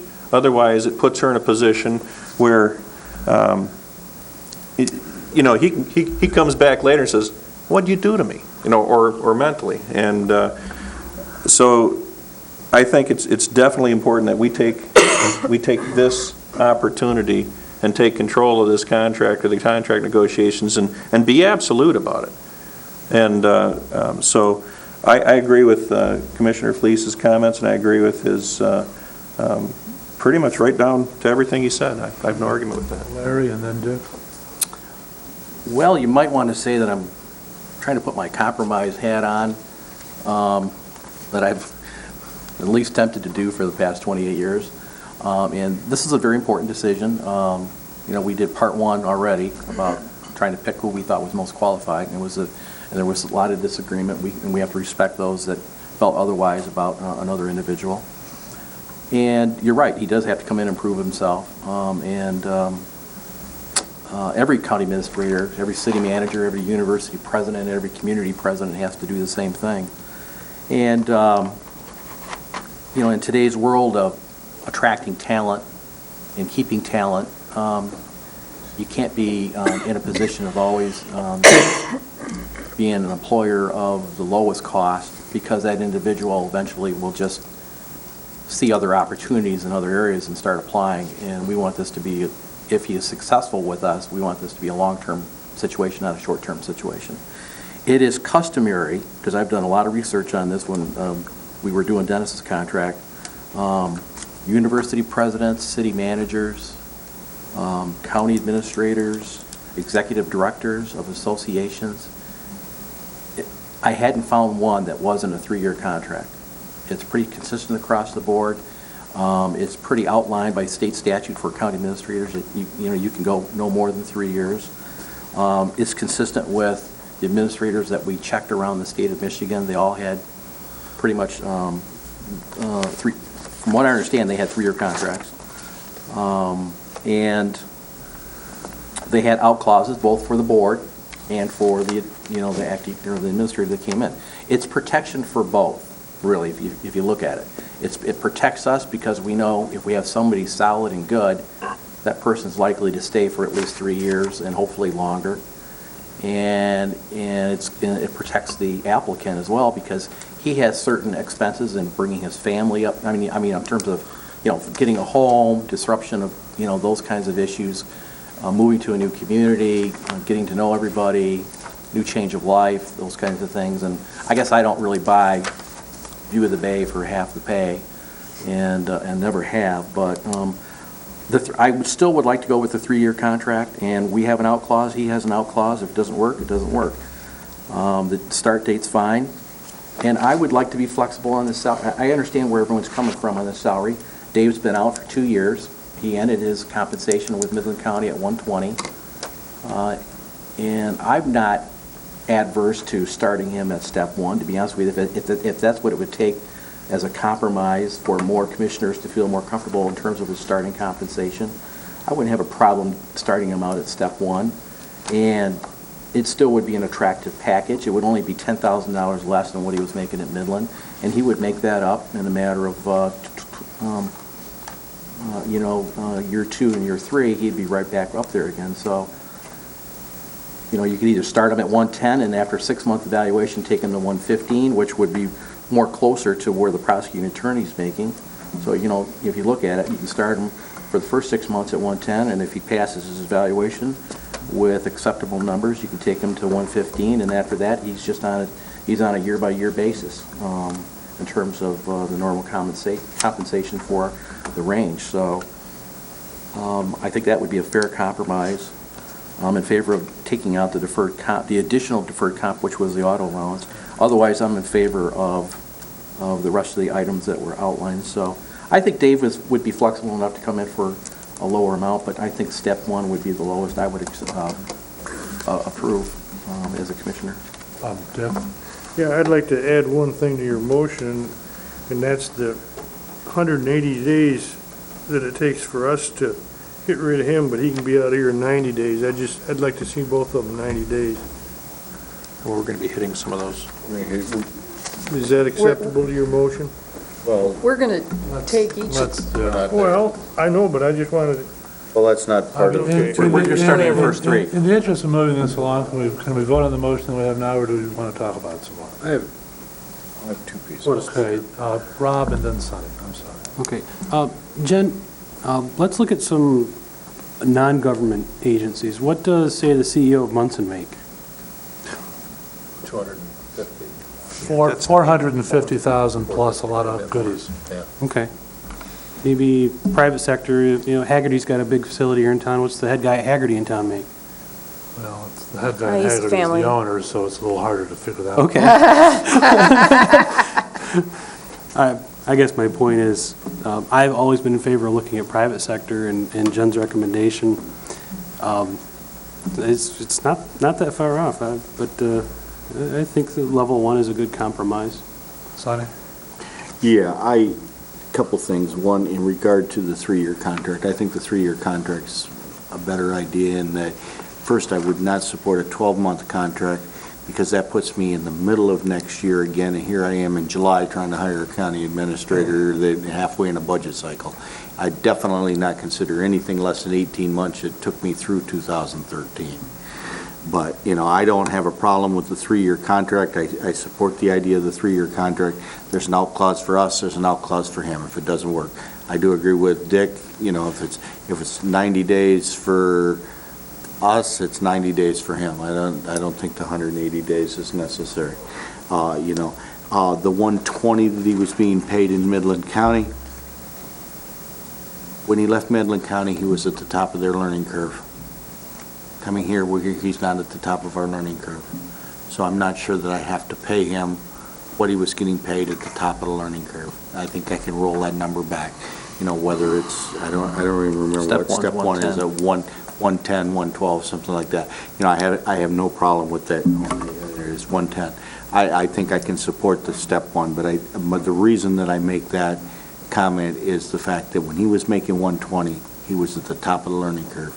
He knew everybody that he was to deal with in Midland County. He knew all of the elected officials. He probably knew all of the employees. When he gets here, he does none of that. So there is a learning curve here. Christine? I don't support a 3-year contract. This board is going to change significantly in the next several months.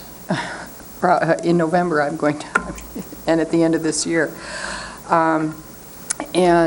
So I think we need to stick with a 1-year contract.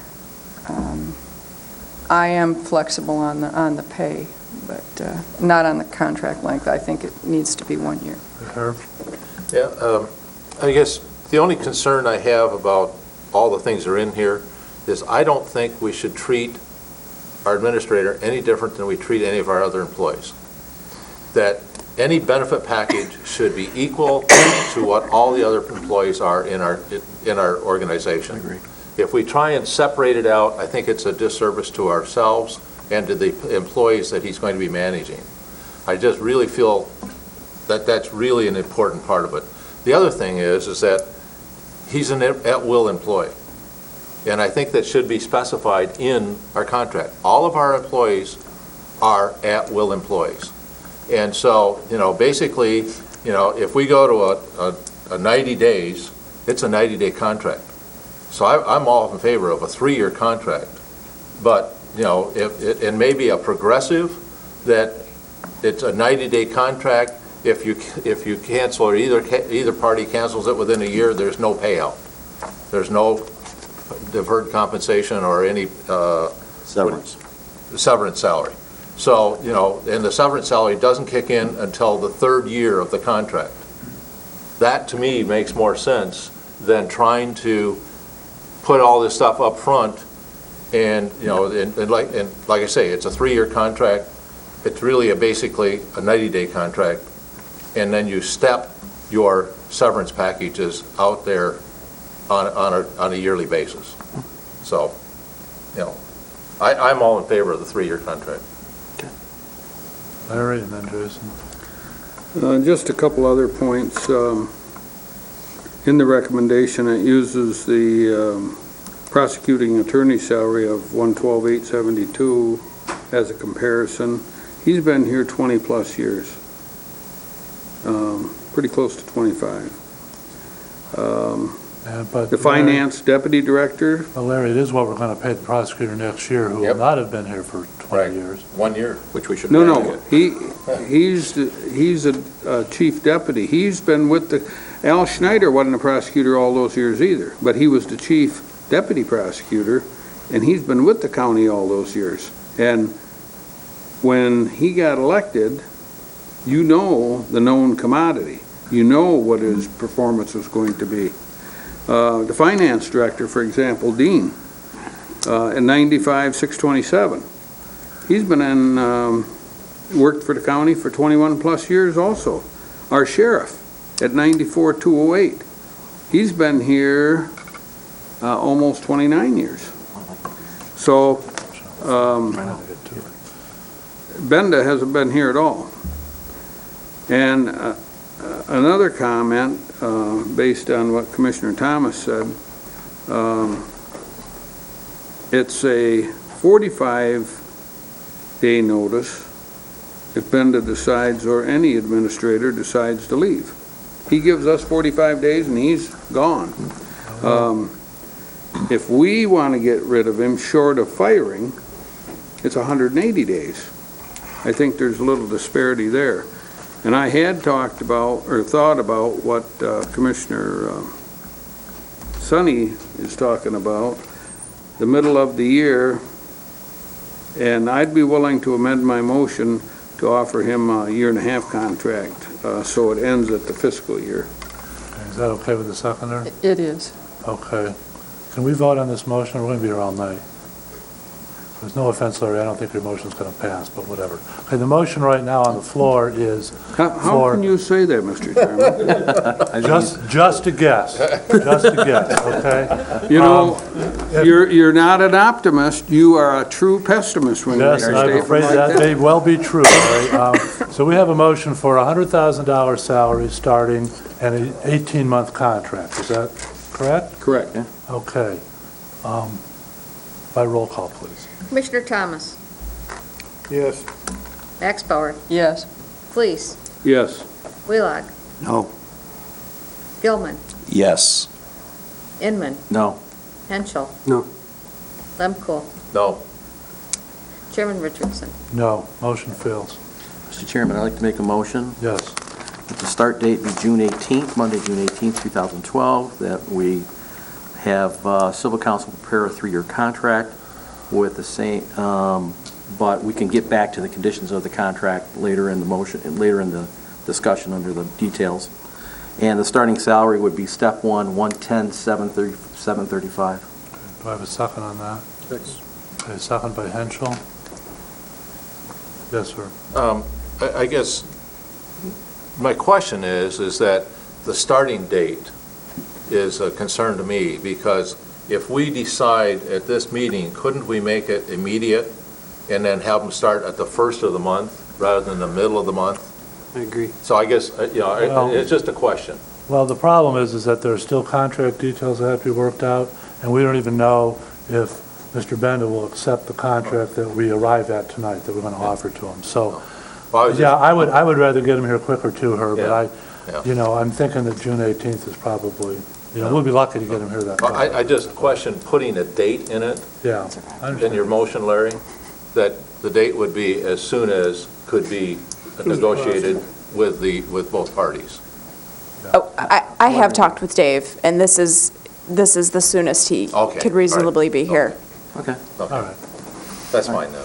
okay. All right, everybody understand the motion? Herb, I mean, Read it again. would you mind reading the motion, please? I could And then I'll restate it. call on you. Or I can restate it. It was moved by Inman and second by Henschel to have the start date for the new administrator as June 18th, 2012, with a 3-year contract and the starting salary at step 1 at $110,735.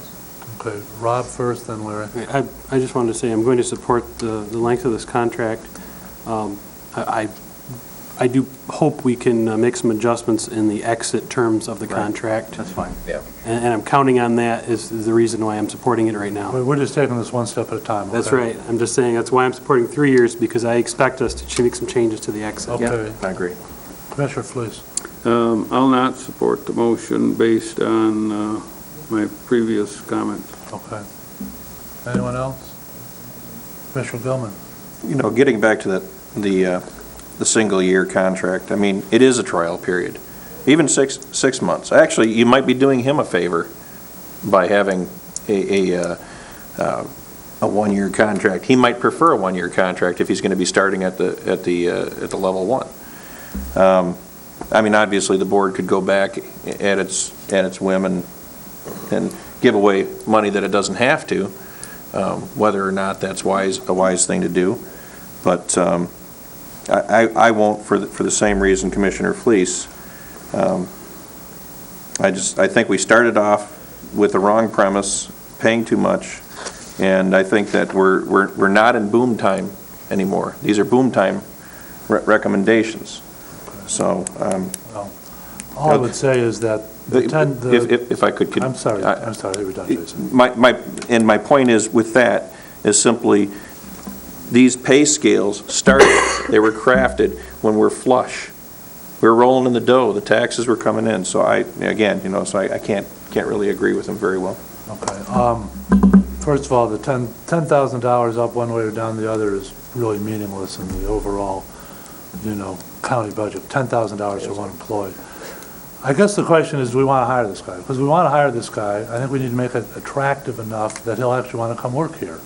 If you tell him he's only going to come, we're only going to give him a one-year contract, we can fire him in 45 days, he may say, is it really worth me moving my family up there to Grand Traverse County, buying a house and then getting kicked out, a month and a half later? Maybe not. So, anyway, if we can just vote on this and then we'll get on to the next part. Well, I'd like to respond to that, though. All right. I mean, just, you keep assuming that he's going to be worried about getting fired. Why would he be worried about getting fired? I mean, if you're as good as you say you are, you're certainly not going to be worried about getting fired. Well, one of the things that I discovered in this whole process, because I spent a lot of time reading newspaper articles about our candidates and, local governments in general, and there's some pretty dysfunctional situations out there, and, people don't always get fired for even good reasons. I mean, there's... Point taken. This is not these, in fact, I think my wife kept saying, why would anybody want to take one of these jobs at all? I mean, there's basically no job security, and you can be out on your butt in no time at all. Anyway, so everybody understands the motion? Mm-hmm. All right, let's vote on it. By roll call, please. Commissioner Maxbauer. No. Fleece. No. Wheelock. Yes. Gilman. No. Inman. Yes. Henschel. Yes. Lemko. Yes. Thomas. Yes. Chairman Richardson. Yes. Okay, motion passes. Now, if you don't mind, we can just take this one step at a time. We talk about the deferred compensation clause. Does anybody think that's a good idea? No. No. Okay. Motion that we do not have an additional 5,000 Second it. deferred comp. That was Okay. actually the auto allowance. Okay, all in favor? Aye. Any opposed? Okay, motion carries. Okay, I have some, if you don't mind, I would like to just make some comments on the vacation days. I agree with Commissioner Fleece, the idea of giving this guy 15 days of vacation when he's only been working for 6 months and a couple weeks is a little ridiculous. And I complained early on to somebody, I don't remember who, that I thought 5 weeks of vacation was a bit much. I mean, one thing about a small businessman is that you really never get to take a vacation. I mean, the only way my wife and I ever took a vacation is we shut the restaurant down, you know. So we shut it down for a week or two, and, you know, then it'd take us like 3 months to recover. So, anyway, I would suggest, my personal suggestion would be 10 days for the rest of this year and 20 days for the final, you know, length of his contract. You know, 20 days per year for the final length of his contract. So I'll make that motion, actually. I go along with that because the last vacation I had was 1992. So how many days in 012, 10? 10 days between now and the end of the year, and Okay. 20 days per year I'm fine. after that for the length of his contract. That's I'm fine. Is the second on that? Was that a Hey, second? that's a long time. No, I said I'd. Please seconded that. Oh, please, I'm sorry. Please thank second you. it. Okay. Yeah, I go back to my earlier comments that, you know, a question is to applying compensation for anybody that's different than the rest of our employees. And, you know, I would think this would be considered a new employee hire, and whatever a new employee gets for vacation time, that's what they should get. And how it's set up and it's progressive, and you just say, basically, in all this compensation, that the person is going to get the same compensation as any other employee in our organization.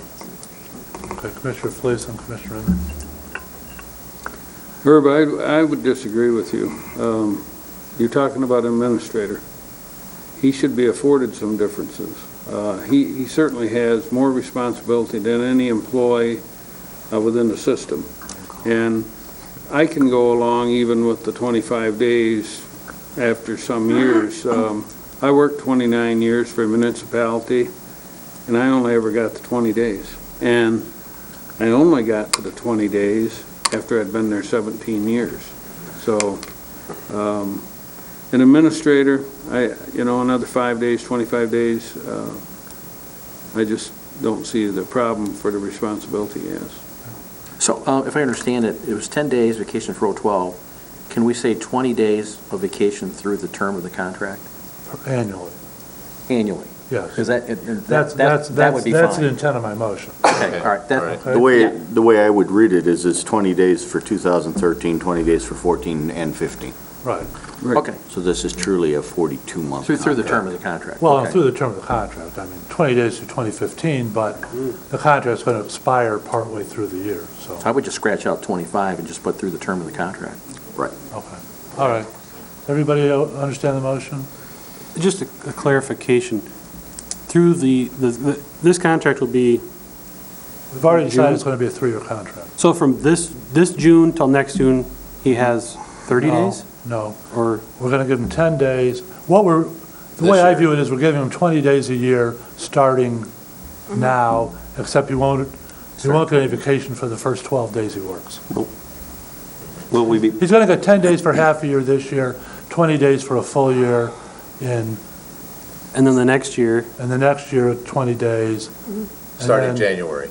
Yeah. Would we then be prorating for that other half year? That's my point, the other half year. Oh, if you want to say 10 days for the final half year before we renew the contract. But it's done on an hourly accrual basis, correct? No. Or salary accrual basis? No, not necessarily. Not with this contract. So in 2015, he would have 20 days at the start of the year. according to the Correct. way the motion's written. Correct. And 2014. Well, 2014 So is if gonna he hopefully quits work the whole- second day of January, he gets 20 days pay? Yeah. Not pay, vacation. No, he would get a severance. I've never heard of that in government service. It's by accrual because it's it's a liability that's there. If you afford him or anybody 20 days at the start of the year, January 1st, they say, I quit on the 2nd, you owe them 20 days severance for that vacation. You got to pay them for that vacation by state law. And that's crazy. You know, what you do is you figure out how many hours they accrue at the 20 days, and it's added into their check every month or 2 weeks, whatever it is. I mean, obviously I'm not a lawyer, but I would interpret it as if severance occurred, he'd get whatever the severance package is that we agreed to here. Yeah, but you got wage and hours. And state law is pretty specific about that. Sick days, compensatory days. Why all. don't we have whoever's drafting our contract for us review that and, bring it back to us? We ought to check it. Okay, that's fine. Yeah, my point was that, like you said, the first 6 months of 2015, if he leaves, doesn't renew his contract, he got 20 days for 6 months instead of 20 days for 12 months. Yeah, but Larry's point is that if he were terminated on January 2nd of 14 with the 20 days, we'd have to give him the 20 days plus the severance. Yep. And I don't know if that's true or not, but it may well be. No, I'll guarantee you it's true. Okay. Maybe the simple thing to do is make this contract go through December 31st, 2015.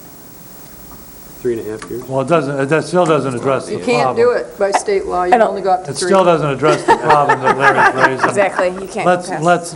Let's just do it within the confines of this, and then we'll figure out the details later, if that's okay. So the motion is for basically 20 days of vacation a year for the 3 years of the contract. Right, and it's prorated for 012. All in favor? Aye. Any opposed? Okay, about that resolved. Say, Chuck and Glenn, if I ain't there in the morning at 9 o'clock, you'll know where I'm at. Could we still be in bed? Still be here. Yeah, really. Yes, You're going to be here all night. Okay, going back, I'm actually backing up a little now. One of the items that was proposed was a reimbursement of moving expenses and temporary housing of up to $5,000. Now, this is not a $5,000 grant, it's a reimbursement of up to. I'll make a motion that we reimburse for expenses, moving expenses and temporary housing up to $5,000. I'll support that. Okay, I have a support. Motion by Lemko, support by Gilman. All in favor? Aye. Any opposed? Oh, I'm sorry, roll call, please. Sorry, Larry, that's the one thing. Commissioner Fleece? No. Wheelock? Yes. Gilman? Yes. Inman? Yes. Henschel? Yes. Lemko? Yes. Thomas? Yep. Axbauer? Yes. Chairman Richardson? Yes. Okay, and then the next item would be the premium contribution of 10% for health insurance, which is actually more than what we are requiring of our staff right now. Yes.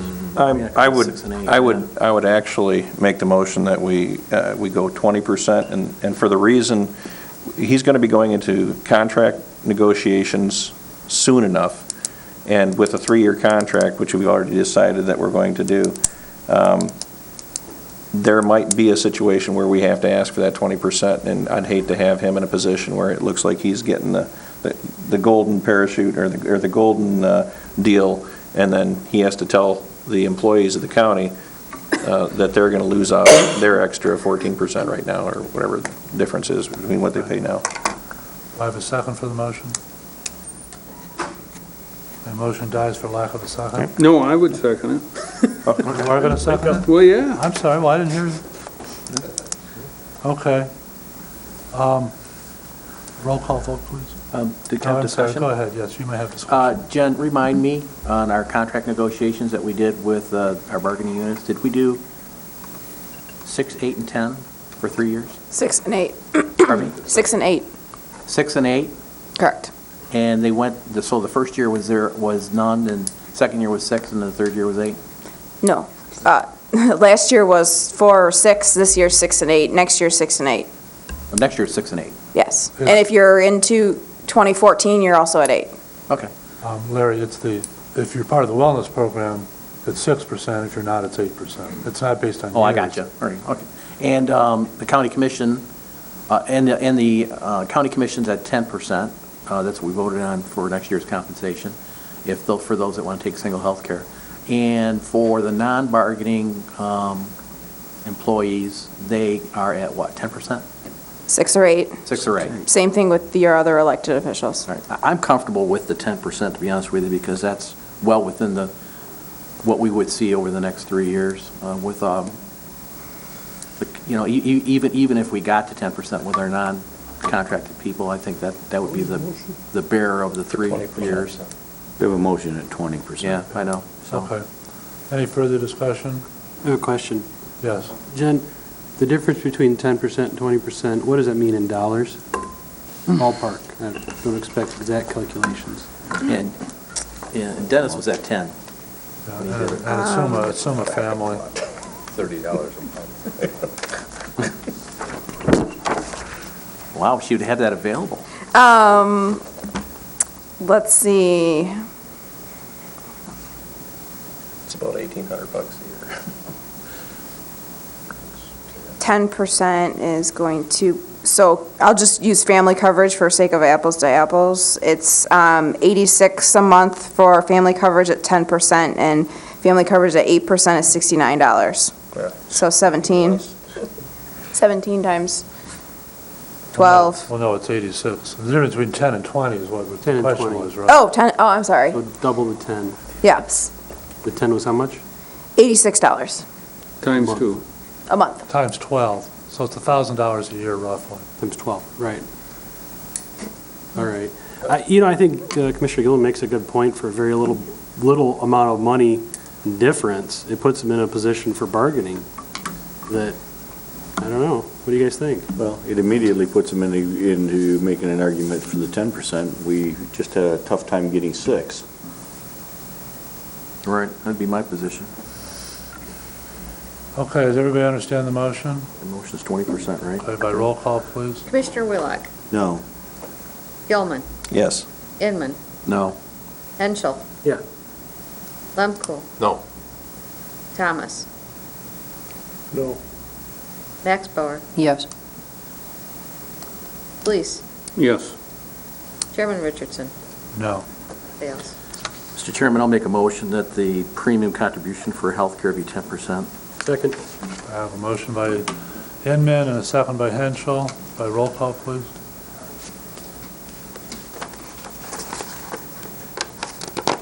Commissioner Gilman, No. Inman, Yes. Henschel, Yes.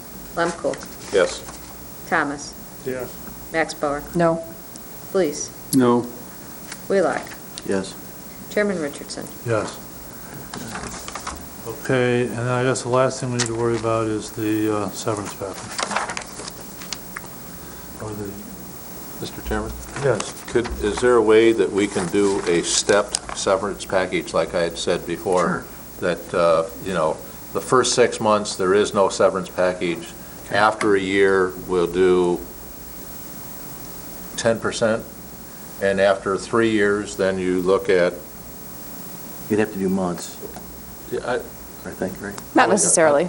Not necessarily, you can go a percentage. If you're talking 10%, you'd have to say 10% of his salary. Right. Okay, 10% of his salary. 1.2 months. All Yeah. right, okay. So 10% of the salary at the end of the first year of the contract, or at the end of 18 months. I'm going to put it at the end of 18 months. Okay. Because then it puts it first of the year, and then a 20% at the end of, if he cancels, or if he leaves before the 3-year, in the next, Third year? in the second or third year. Just to clarify, this would be not if he leaves on his own accord, but if the board Yes, should, okay. yeah, Is that a motion? yes. Second.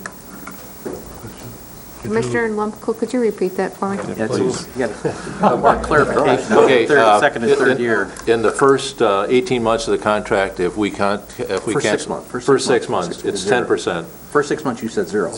Zero, excuse me, you're right. 0 in the first 6 months. Okay. 10% for the first 18 months, and then Okay. 20% after that. Okay, all right, I'm with it. I like it. And who supported the motion? I'm sorry. Oh, he did, okay. We obviously don't have a lot of faith in our ability to make decisions about who to hire here. Again, it gets back to this, does this guy want to come work for us? I mean, really. I mean, 6 months is a little more than I like, but, I mean, I can't imagine that we're going to be firing somebody that quickly. And, I don't know, it's just. Roll call. Then he doesn't. Can I make a comment? I can't support it. Mr. Chairman? Yes. Protection for us. I was just going to comment that I was kind of thinking, instead of a severance package, if we fire you, we'll pay your moving expenses to move away. If it's that bad. No. But, seriously, no, we've had a lot of discussion on this individual. And some people like him, some people don't. But the fact is, we can't find one person, at least I haven't encountered, one person who has worked with him professionally that hasn't said he's a great guy. Exactly.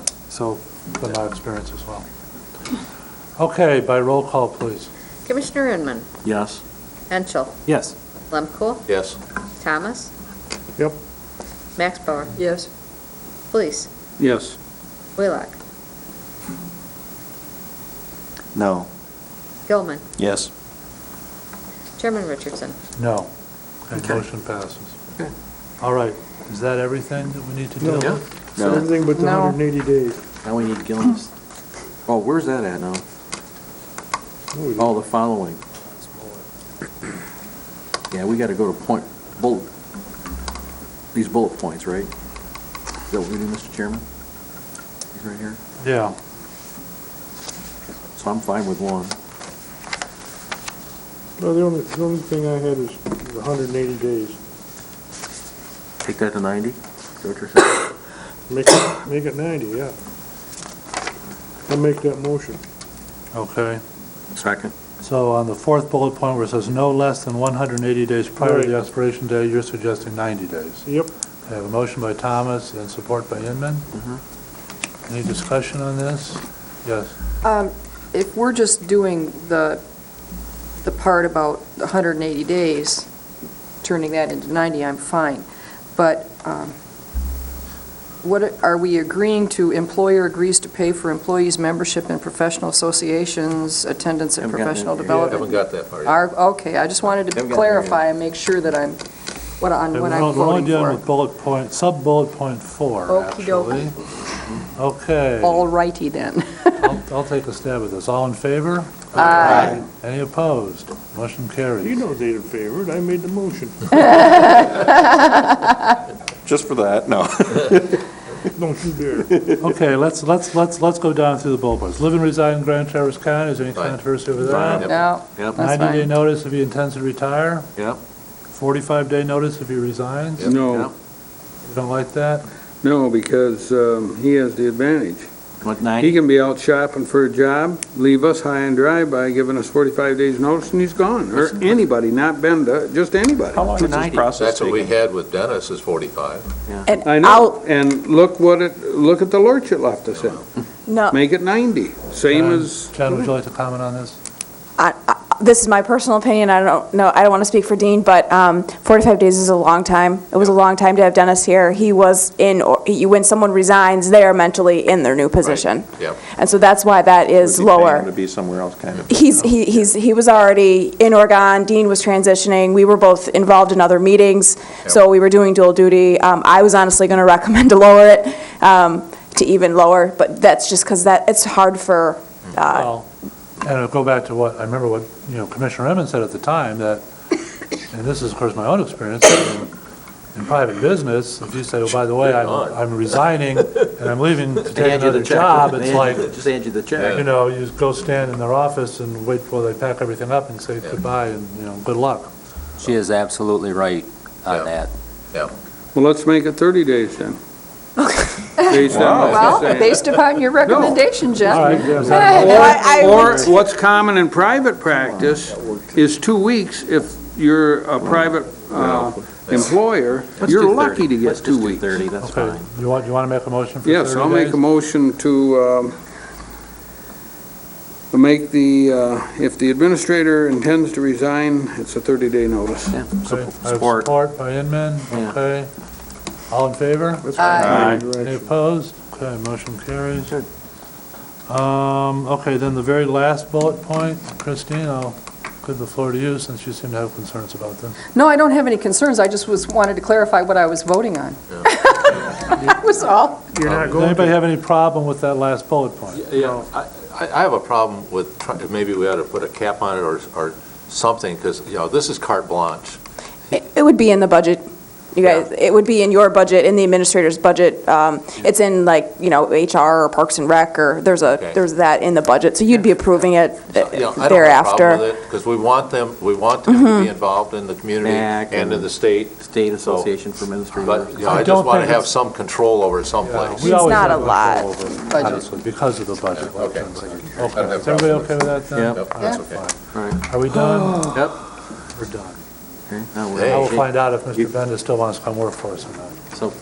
So just so I have some direction here, would you like me to contact him? I think that's Mr. Gilman's next point on the agenda. Yeah, Thanks. well, okay. it's not necessarily, I still think you should be contacting him. I think, though, that my point is, and I've got something that goes a little bit beyond just that, actually. My point is that I think it has to be expressed as, this is what is presented by the board, and not so much what we talked about or what we negotiated, your conversation with David Benda. And I agree with that. If he counter proposals, it has to come back to It has to come back before the board, of course. Well, I mean, and again, I would say that, you're welcome to, call him and tell him what happened, but we still have to draft a contract. I guarantee he's watching. I was going to say, he's. Well, that's true, that's true. Hi, Dave. I was just curious if, someone else wanted to be involved with that, seeing as you're I can get the with person you. responsible for hiring him. I'm firstly, Here's what we're going to do is, in the case of Dennis, is that we just took what we just did, give it to Bob Cooney, let him take those terms and draft it into this agreement, and you discuss with him the terms and conditions of the agreement, and if he's agreeable to it, then it comes back to the board for ratification for the chairman to sign it, and then you give him a call and say he's on board. well, I'd rather call first before we even get to Bob Cooney, because if he does not accept. Okay, that's fine. That's fine. Fine. Yeah, So- call him up. I should call him? Sure. Yes, Okay. please. All right. No matter how you want to cut it, that is still your job as the HR director is to negotiate the contract. I just want to make sure we're clear. Okay. And to that point, this is where my issue comes in, is I've had an issue for over a year now, of the ability of the directors, the department heads, and this is not a micromanaging situation. This is not where we want to, get in and talk to the directors and tell them how to run their departments. But I want to put in one level of protection that prevents a situation that might occur, be it horses in the stable, a personality conflict, or something that results in a mysterious disappearance of a department head or director. And so I'd like to make a motion, if I might, that we that we move the policy be modified so that before any top-level department head is terminated by the administrator, a quorum of commissioners have been assembled and advised and may deny the firing by that administrator. Support that for discussion. Thank you. I actually like your motion. I think the problem is with all due respect, Jason, I think it needs a little more work. I'd love to talk about this next week at Ways and Means, for instance. But specifically, there are certain top-level administrators who are our responsibility to hire and fire, like the equalization director, like the health director. Others, not so much. And it's almost like if you could, first of all, I hate to take action on anything that I haven't even seen written down in front of me. Well, this is my point. Yeah. You say that, the health director, and this is not directed at Dean, and I talked briefly with Dean about this. This is not a move, as a response to that necessarily, but in that situation, it might have at least gotten a communications channel going where we wouldn't be surprised by reading it in the newspaper what happened in our own health department with, as you say, a department head who we're responsible for. And so, again, just that level of oversight, it's not micromanaging, but it is as an appropriate advisory, and it's not a full board, it is a quorum. So, I mean, he could assemble or contact as many as necessary in whatever way is deemed possible, but it would at least put a check to a situation that might go out of control before it's becomes a problem or an embarrassment for the board. Okay, Christine, and then Larry. If you want to chase Mr. Benda away, this is, in my opinion, the way to do it. Thank you. I cannot envision any county administrator wanting to come in and have his personnel or her personnel decisions questioned by the board. If you want to question his performance or her performance, that's one thing.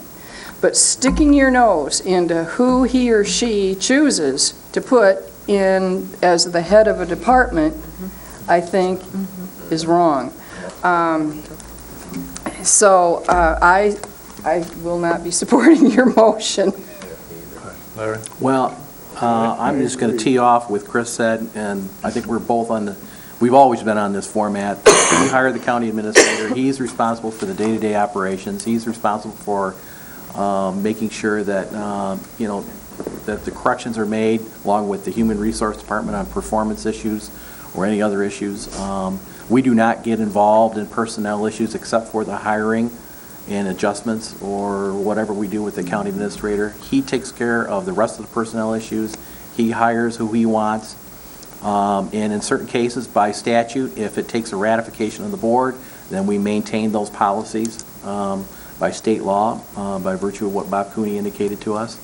So and Dennis and even your number two pick, Mr. Getz, I remember him very clearly saying under that question. He was my number one pick. Your number one pick said, I strongly believe that the county administrator runs the day-to-day operations and the personal management, and the board is policy and budget, and you manage me. And that's the standing resolution we have in place today, and I say leave it alone. And I'd like to clarify, this is not intended to be a micromanaging policy change. Well, you can call it whatever you'd like. The point is, it's simply a protection so that information can easily flow upward without fear of reprisal. Let's say there is something going on that we need to know to base our policies on. If you want to remain uninformed, that's great.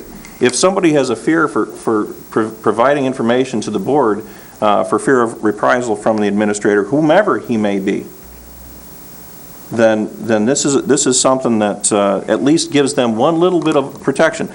Would we likely disapprove of any termination?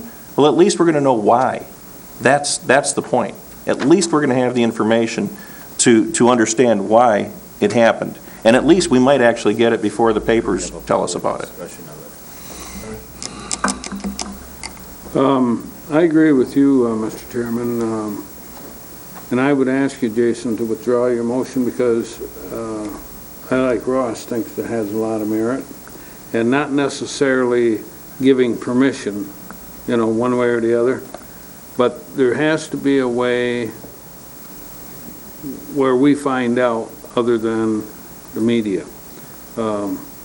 And not necessarily that there's any interference from us, but it's pretty embarrassing when somebody comes up, a customer comes up and he's talking at your counter and he's telling you things that you as a county commissioner have no idea. And how would I know that? I don't like that. I don't like those surprises. So my thought is maybe to take Ross's suggestion, withdraw your motion, and let's put it on the agenda for next month or whenever, and discuss it in detail and see what we come up with. Because tonight, it's kind of quick and fast, and that'll give us a month to think about it. I would be willing to do that. Yeah, I was just going to say, let's put something in writing and mull it over and bring it back another meeting, so I'll withdraw my But second. let's do it after the new administrator's on board. Okay, yeah, I agree with that. And just one final comment, that Dennis, by practice, came to the board, and when he discharged department heads, or when somebody was retiring, or someone decided to leave the county, he would make it part of his administrator report every Wednesday evening. So I would just say, Mr. Benda, if you accept our contract, that's what you want us, you'd want to update us. And he said he was really high on communications, and there's no reason why he can't send everybody an email and then update us at the board meeting on decisions that he's made on personnel issues. I don't need to micromanage it. I don't need it in a resolution. But I think it's just part of this open communication policy with the board. So I think we can just work that out verbally with him. Okay. Now, Are you taking back your motion? Yeah, Oh, I he did, is, yeah. he is. Okay, and you're going to prepare something or talk I about? think what I heard, Larry, is that Jason and maybe Rob together were going to work on something, put it in writing, and maybe bring it back like a month from now? We could, and this isn't necessarily, I mean, I put may deny the firing by the administrator. That was part of that. I think the bigger picture is we have to be in the loop. I mean, we have to if we're going to see a part of our community, we have to know what's happening before the wrong people tell us. I mean, I had somebody come into my shop and tell me what happened too, before I knew all the details and. Okay. And that's not a. And I'm not. And that's not a big hurdle. And again, I'm not trying to. It's just the way things happen. Yeah. Okay. Just give us some time to. That's just not a big hurdle. Okay. I'm glad. Moving on. With everyone's forbearance, if we could take a 5-minute break before we move on. I know you guys are sitting here for a long time. Keep going. Let's just keep going. Please. No, I'm sorry, but I need a break, okay? All right, 5 minutes. I'm I got BPW in the morning, I don't want to miss it. Stand up for a moment. Why are we taking a break? Well, wait, I thought you'd be on at 8. And I thought my compromise would bring in the other three.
Seats and get moving. You know, we have a We closed get session seated, tonight, please. too. The chairman has called the session into order. Who we missing? No, not everybody, just all wandering around. Okay, do you want wish there was to a talk to hockey Chris or you just want? The Tigers starting half. Yeah, Tiger start. Poor Dixon, this is Really? all his games. I wasn't even worried about the Tigers. Yeah, seemed ours. I can call you. Okay, let's get back in session here. Sounds like we're in a closed session. Or do you want to? Our next item is the administrator's I update. figured when he walked. Lawyer dude's here. Hey, Dick, Ready? did the Tigers win last night? Last night they did. Administrator's update. I don't know, it's 5-3. All right, Dean, you're on. what he I did. have nothing to add. before that Really? All right. No, we've covered. Thank you. Okay. Thank you. Thank you. Good job. Let's move We along. now have the administrator's update, courtesy of Dean Bob. Mr. Chairman, I believe, was Commissioner Gilman's item added? Was that the motion that we We already just did talked that. about? Yeah, that's what it was. All right, thank you. You trying to delay the meeting, Sam? Mr. Chairman, just housekeeping. There was a recommendation at the bottom of the last item that said authorize chairman of the board to sign employment agreement with David Bennett consistent with the terms and conditions. Do we need that actual motion? I don't think Well, so. if he agrees to everything we've said, then we would need that motion. I would make that motion, just so it's done. Okay, all right, second. Contingent on his agreeing. Yeah, all right. Okay, And we would have Bob Cooney draft the agreement. Okay. Okay, all all right. All in favor? Aye. Any opposed? Motion carries. right, thanks. And now we have the administrator's update. I have nothing No report. to add. Okay, there we go. All right. Which brings us to new business. You're hired. I don't believe we have any I don't unfinished business. accept. It's the highlight of your interim administrator's We position. have several township supervisors here, still here. Thank Haven't you. been able to sweat them out yet, so. Did you folks have something you wanted to say about all this correspondence in our folder, or? Okay. Welcome, gentlemen. Thank you for coming. Please identify yourselves. And then as you, the third person on the end, or Glenn, move the microphone back and forth so they can hear. I got a voice, don't worry.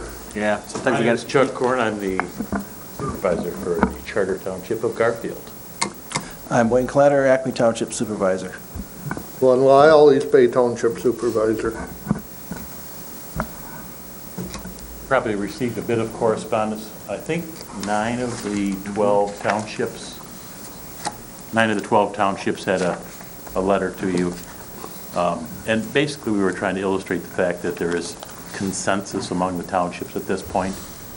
We don't have 100%, but we rarely get 100%, do we?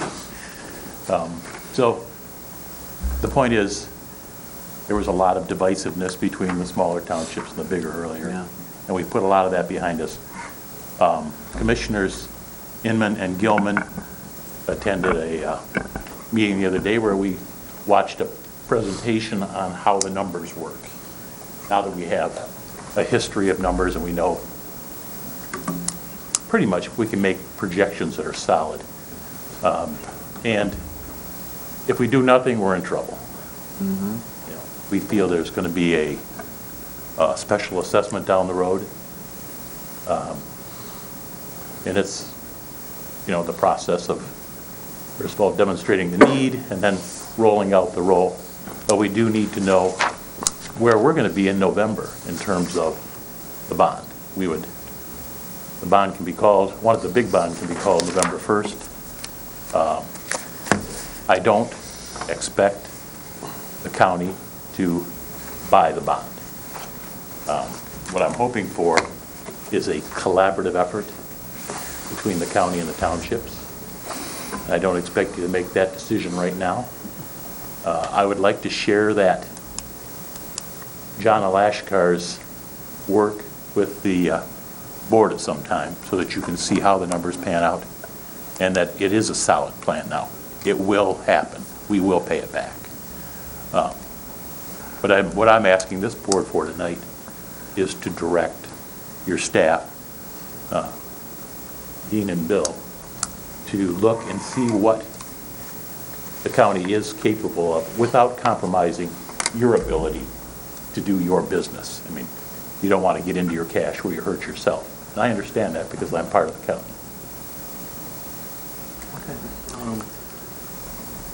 Go ahead. Thank you. Thanks for the opportunity to speak tonight. My name is Wayne Clatter, and as I just heard, I'm the supervisor for Acme Township. We are here tonight to talk about the septic treatment facility.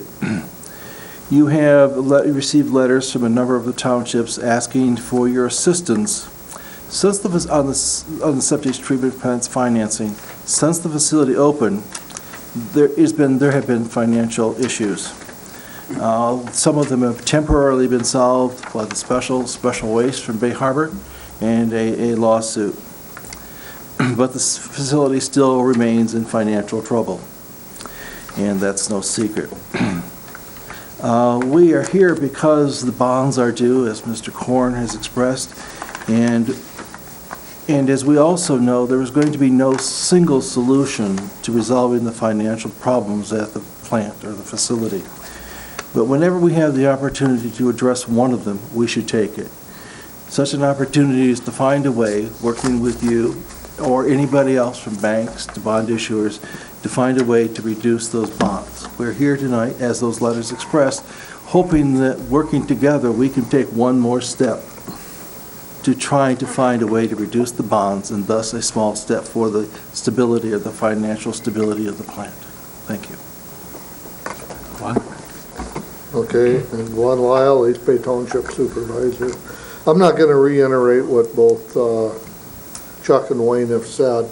The thing is, I believe that once Bill and Dean, providing the board allows it, looks at these numbers, they will realize that if the bonds were reduced, the plant can probably stand on its own. I mean, we take in enough money to pay the operation and part of the bond payment. I agree with Chuck that it's going to have to be collaboration between the county and the township. I don't believe any township is reneged on their responsibility when we had a right to check. And I don't think that you're going to see a township do it in the future. So I guess the one thing that I would ask that, there's what, 7, 9 people on each different board. We all got different personalities, and for the most part, none of us are financial people. And I guess I would ask that allow the people that have the ability to do all this figuring and understand it, sit down and see where we are. Thank you. Well, as a frequent member, a frequent visitor to these meetings as they've been going on, and I appreciate the work you have done as the 5 townships and the participation from the non-guaranteeing townships to come together and really try to find a number of solutions and a number of components. And just to clarify, if I understand this correctly, and Dean will correct me if I'm wrong, the larger bond does not end in October we have a November, it's just callable. That means you have an opportunity to refinance the bonds based on its current balance for another rate and another term. That means you can go to the market and pull it back from the investors is what I understand. But if we can do nothing and let it just continue on during its normal term that was set up when we first bonded it out. So, and I guess I'll take one from Sonny's position, because when we got into discussion here a little bit ago, a couple weeks ago, is that, and he's exactly right, we don't know what rates are going to be closer to the callable date. So I don't know if it's a 30-day period or a 60-day period or something that we'll know where rates are going to be at compared to the rate that you have right now on the bonds, and then we'd be probably more in a better position to know what the cost savings would be closer to the October callable date. But just as one commissioner, I'll just say in general, if there's an ability to have a lower interest rate, and if you think, and this board thinks it would be in its best interest to extend the term to lower, as well as the lower interest rate, to reduce the debt service as one of the components to solve the overall financial issues of the plant, then I would be in favor of doing that if it made sense to do, and you would have to come to us and say, yeah, it makes sense to do, and then we would just address it. And I just want to take one from Sonny. I mean, I agreed with him after he spoke that, you know, we probably don't know where interest rates are going to be, and there's two things. There's ones as taxable and non-taxable bonds, and I think Dean corrected me. I was looking at the bonds we did for the health department, which we agreed to go out to the market and not use any internal cash, and that was a tax exempt bond, is that correct? That is correct, and as you indicated, the larger of the two bond issues is callable. Most bonds have a call date or different call provisions over the term of the bonds, and the first call date is November 1st of this year on the larger bond, and the smaller bond's first call date is November 1st of next year. Was that a tax? That was not a tax exempt bond, that was a regular Well, they're general tax bond? exempt because of they are the tax fact exempt. that their bonds were issued by the county. Okay. And their general obligation backed by agreements, but they're tax exempt. What rate did we get with the health department building in there once? I hate it when you do that, but. Was it 2.8? I thought it was 2.8 or 9. I believe it was 2.8%, which Okay. is lower than the current interest rates on both of these bond issues. Okay, right. What is the current rate right now, do you know? Roughly? Probably 4 to 4.5%. Okay. I think it's 3.75, and it goes up to 4.5% at the end in 2024. And Commissioner Gilman is correct. The interest rates increase. He's probably more accurate than mine. And if I recall correctly, the refinancing with the regular market, it cost us $150,000, if I'm remembering right. Correct me if I'm wrong. It cost us it would cost the five $150,000 to rebond it, you know, to call it, and then the rates would be a little over 2, and then would increase to about 2.5% to the year 2028. If I'm remembering the charts right, I'm trying to picture it in my mind. It would save a significant amount of money. The advantage, of course, and what the supervisors would like, the advantage of going through our own financing structure and not going to the market to call and go to the market for new bonds is the $150,000, and then B, of course, theoretically any one of our governmental agencies has money that's earning 0.5%.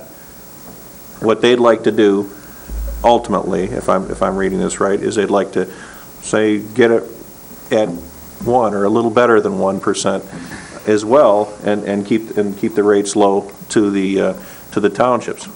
Theoretically, a win-win. The issue, of course, is that we're in a cash flow situation, and one of the targeted revenues or one of the targeted sources or fund sources would be our property tax or delinquent tax fund. And if our delinquent tax fund gets to a point where we're at risk, then we have to be careful, because as Bill advised us before, we go into the short-term bond market, then we're paying higher interest rates, and it's not so much of a win-win, it's kind of a win-oops.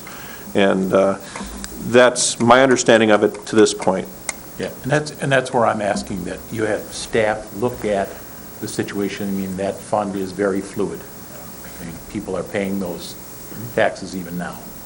So this is the low point, right after they settle with the taxing municipalities, is the low point for the fund, and it starts rising again. The question is, next year, you know, when we settle in April, will the fund be where it needs to be? Right. So that's the kind of projection we're looking for, to see if there is any room for the county to collaborate. And then we have to go to each of the townships and see what they can do. And maybe you don't finance the whole thing, maybe you finance part of it, or maybe, you know. So when we say we're looking for some assistance to work collaboratively, to use Chuck's words, all things should be on the table to lower those rates. Sonny? Well, I guess, you know, I'm not prepared to give you any commitment tonight that I'm willing to refinance these bonds. What I will tell you is a couple things. One, I believe that the tax delinquent fund is a very important fund for Grand Traverse County. we have always been able to make the townships whole and the other entities whole. A couple years ago, we were sitting here in February trying to determine whether or not we were going to have to borrow money to make that happen.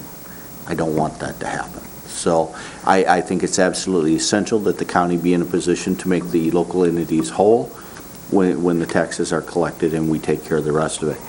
That being said, I will guarantee you and every other taxpayer in this county, we regularly look at every single bond and find out whether or not it's callable, if there's a savings to the taxpayers to do that. In the last 3 or 4 years, we've called a whole bunch of them. You know, Chuck, we've called some for a water project in your community, you know. And by doing so, we made the taxpayers money because we were not spending that money to pay out interest. Every single time that it's made financial sense to call those bonds and refinance them, Grand Traverse County has been out front doing that. And that commitment I will guarantee you. Whether or not we give you any commitment tonight that we're going to finance the bonds or not, I won't do that. But what I will tell you is we will absolutely guarantee you and every other taxpayer, if there is a savings to the taxpayers of this community by refinancing these bonds, we will do that. And if I can make a comment before I call on you, Chris. Certainly, I'm not sure we even have to ask Dean and Bill and Dean's staff to, keep reviewing this and, keep updating it. I think that's probably pretty much comes with the territory. In fact, I'm guessing Dean would probably rather be doing that than doing what he's doing right now. We are already looking at this. Right. Bill has been working on this for some time. So we will definitely look at calling the bonds, because as Sonny said, that is something that we would generally do. Probably not a lot of advantage to refunding the bonds, but we need to look at all the options, and Bill and I are working on that. So. Okay. And then if I just have a brief comment on the tax revolving fund. This year we paid out about $8 million to purchase those delinquent taxes. Now the good news is last year it was 9.2, and the year before that it was 10.1. But the bad news is it's still $8 million, which is a lot of money. And we obviously can't put ourselves in the position of, not having enough money in those coffers to either purchase those delinquent taxes, or, harm our bond rating. Christine, I'm sorry. As we go forward in this discussion, I would like to know from the townships what your bond ratings are. You may have better bond ratings than we do. And I think that... Not possible. 2 of them are AAA. Garfield's AAA, yeah. Coast Peninsula. But that's information I think that we ought to have on the table. If we're going to look at saving money, let's look at everything. Larry, and then Larry. During the Special Finance Committee days, 5 Guaranteeing Townships signed resolutions saying they would be willing to turn the septic plan over to county ownership or control. And I am still of the firm belief for the residents in Grand Traverse County. I really admire the 5 Guaranteeing Townships, because I think the county should have stepped up to the plate back then and built the doggone thing. It's for the good of the whole county. And I forget exactly, Dean, do you remember what, we had to wait until the bonds were callable or something before we could even entertain that? Do you recall exactly? No, I don't. We'd have to check with Bob Cooney, but I think because in the end, you get the bonds paid off, and eventually you will. The 5 townships own them, but you good guys are gone. We got some new replacements, and they say, aha, we got some suckers from the past here. Let's make it a couple bucks a gallon for you people that didn't participate. That's what I worry about.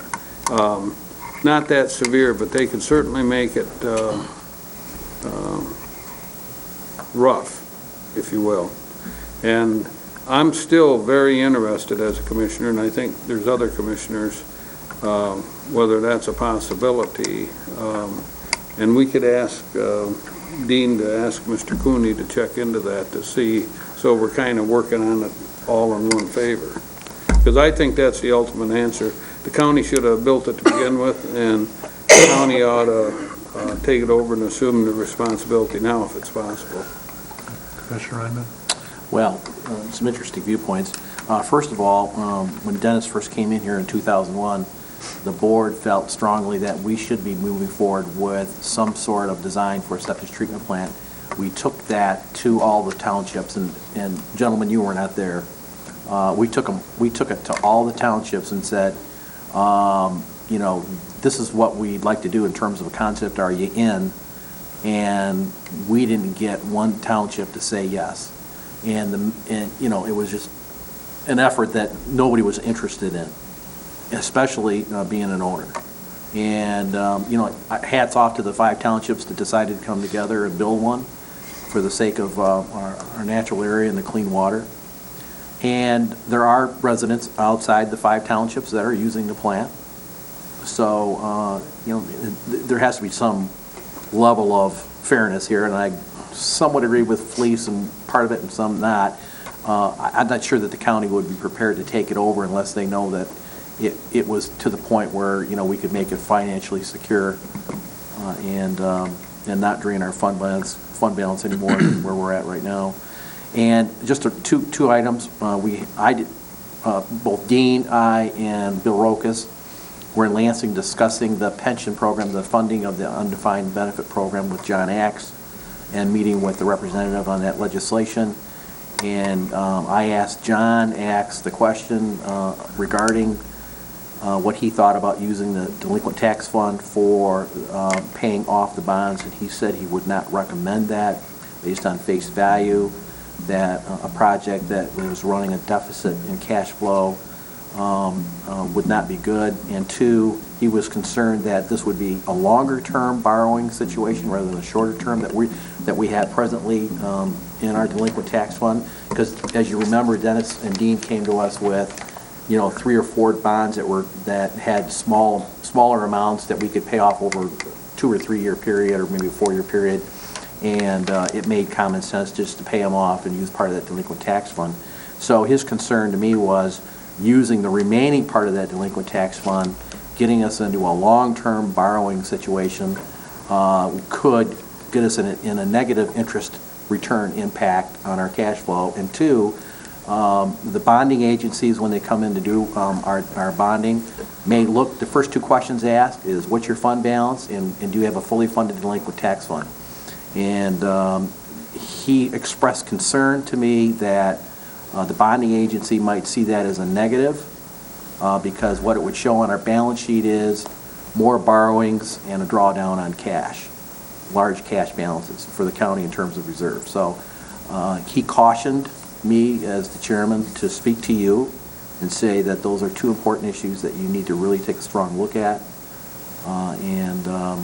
But in the end, I think the county should try to do what they can within the means they can to try to assist the longevity and the financial support of the plan.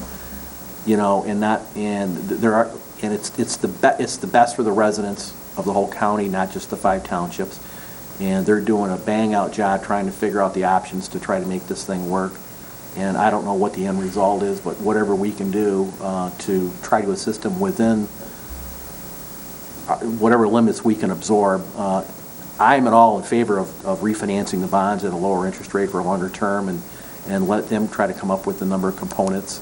And, you know, if it means everybody kicks in a little bit of cash, you'd have to bring it back and we'd have to discuss it. But Dick, did you have anything? Well, I'm all in favor of doing what we can do with the bonds, is to the limit we can, because I know that there's the people out in the county who are not in your 5 townships all agree on one thing that anybody I've talked to is, 1, they want to see a special assessment, and number 2, they want to see the price go up. So if we can avoid that, I think it's going to become successful. If we have to raise the price, you were in the automobile business, when you have a lot full of cars and you can't sell them, you don't raise the price on them, because you just end up with a lot full of cars, and we're going to end up with an empty building if we can't figure a way out of this. And to me, this is the way we've got to do it, to the whatever limit we can do it, and you guys too. I mean, I don't see any other way around, because special assessment would be as popular as the plague. I can tell you that. Let me let her get in first, then you can. Yeah, the issue isn't whether or not we take over this plant or how we finance it or anything else. The issue is asking our finance people to look at all the options. That's the issue. We shouldn't be sitting here at 10 o'clock at night trying to figure out how we're going to solve this problem. The issue is, should we give the finance director and our treasurer the direction to see what they might come up with and what kind of options they might recommend? That's the question. That's a done deal. They're already doing it. Yeah, they're already doing it. And they we're will done do with that this discussion. routinely, Sure. so we don't. Wayne, did you have? Yes, I just appreciate the discussion you had tonight, would like to thank you. And Larry, or whoever asked the question, actually, of the 5 townships and the county, there are more people outside of the 5 townships using the septic treatment plant than there are inside the 5 townships. I was going to comment on, to Commissioner Inman, that by statute, you've got everybody within 25-mile radius Right. has to bring it to a septic plant, which the most convenient one's ours. Right. But they're not. And doing it. I don't understand, because what Dick said's true. The Elk County, boy, they really got a hard head about this, but what they don't understand is they've got cable TV, they've got dishes, and they've got all of that, and they're paying $50 a month and up. We were talking originally about $44 a year for clean water, and it would have bailed that septic plant out. And it's a county responsibility, because by statute, that's why we need to take ownership of that plant, because We have the ownership right. everybody, huh? We own it currently. Everybody has The to, ownership of the bonds are under. everybody has to bring their septic to that plant. Rob? They have to take it to a plant. That's why they're A still. plant, A right. That's why designated facility. It Well, they- doesn't have to be a plant. They're still hauling it to Frankfurt. Okay, Williams is well, still we could hauling it. probably go on for hours. Rob, Yes, we you've got the could. floor. Thank you. Let's not. Thank you, Mr. Chairman, for giving me the floor. And the carpet. I just think we need to have a dose of realism, and I'll use round numbers, correct me if I'm grossly wrong. We have a plant that costs about $600,000 a year to run. It brings in about $800,000 and has a debt service of $600,000. Okay, so we have $200,000 to pay a $600,000 debt service. Now, how many years do you think we can stretch out this loan? I mean, we're talking 60 to 80 years, and the plant's going to fall to the ground before that time. Just a little realism that, no amount of creative finance on behalf of Dean or Bill Rokas is going to solve that. And again, I started out by saying, I do believe we will have a special assessment. Okay. By doing this, the special assessment will be dramatically lower. Yes. That is, and So- that's exactly what I was going to get to.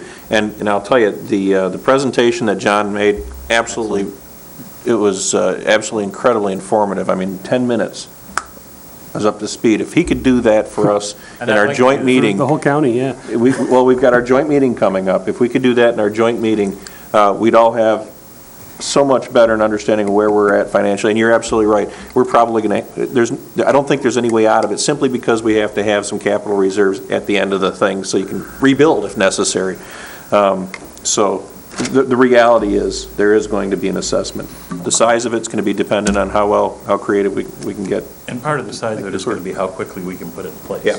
The longer we wait, the bigger the hole gets. Oh, yeah. So that's why we're It's not asking going to be you popular. Okay. to start moving in the direction of at least thinking about what can be done. I think we can say that we are doing that and staff is doing that, and we'll keep talking. So it's very late, Okay. and I think Just one One sentence, please. Oh, Larry, please. One sentence. One sentence He doesn't know is what a that punctuation we will kick out some dates for the townships and the county board to set up an all-township meeting, and hopefully we'll take it in the time frame where we hope we have a county administrator present. Okay? We could even come into one of your Wednesday night meetings. So I think Sonny or somebody made a great point. Might have run Good the agenda item for all. And I want to let you know, I read every single one of these form letters. Not many. Okay, thank you folks for coming in. I want to thank you folks for listening to us. I did have one observation tonight. I've been here many a times, never dawned on me. There is no windows in this chamber so you can look outside to see how late it really is. Or hear the rooster crowing down the street right now. Those are allowed in the city. Ordinance 17. Commissioner Wheelock, how quickly can we get through this? Okay, I guess I'd like to speak really briefly. I had Chris provide you with copies of the proposed ordinance 17 amendment and the policy, rules and regulations for the enforcement of ordinance 17. This document's about 10, 12 pages shorter than the old one. Much easier to read, much clearer. You see the memo on your desk tonight from Bob Cooney. As you may or may not remember, this ordinance was drafted in 1991. It was adopted in 1992.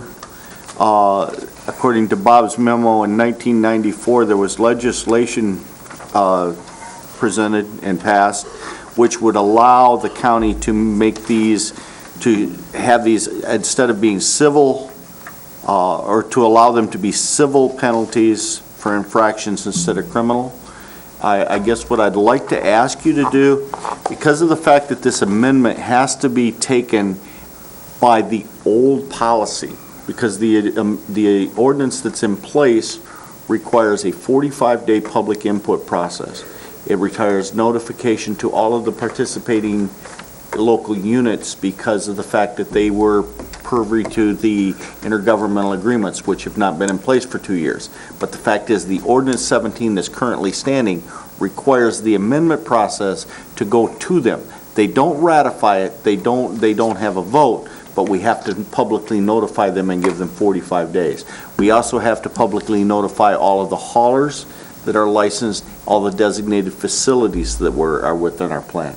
So what I would like to ask you to do tonight is to authorize staff to move forward with Ordinance 17 revision, or the amendment to Ordinance 17, with the addition of the new language that Bob Cooney is going to address as far as the penalty portion, and allow us to start the 45-day public process. That will include public notice, it will include notice to the haulers, to the designated facilities, and to the local units of government. Within that 45 days, we will hold the Resource Recovery Council. No, the county board, because this is a county ordinance. The county board will have to hold one public hearing in regard to that ordinance. But because of the fact we're dealing with the old ordinances, we've got to do all this extra notification and 45-day notice. The new ordinance is flat 30 days based on the decision by the county board, one public hearing, we're done.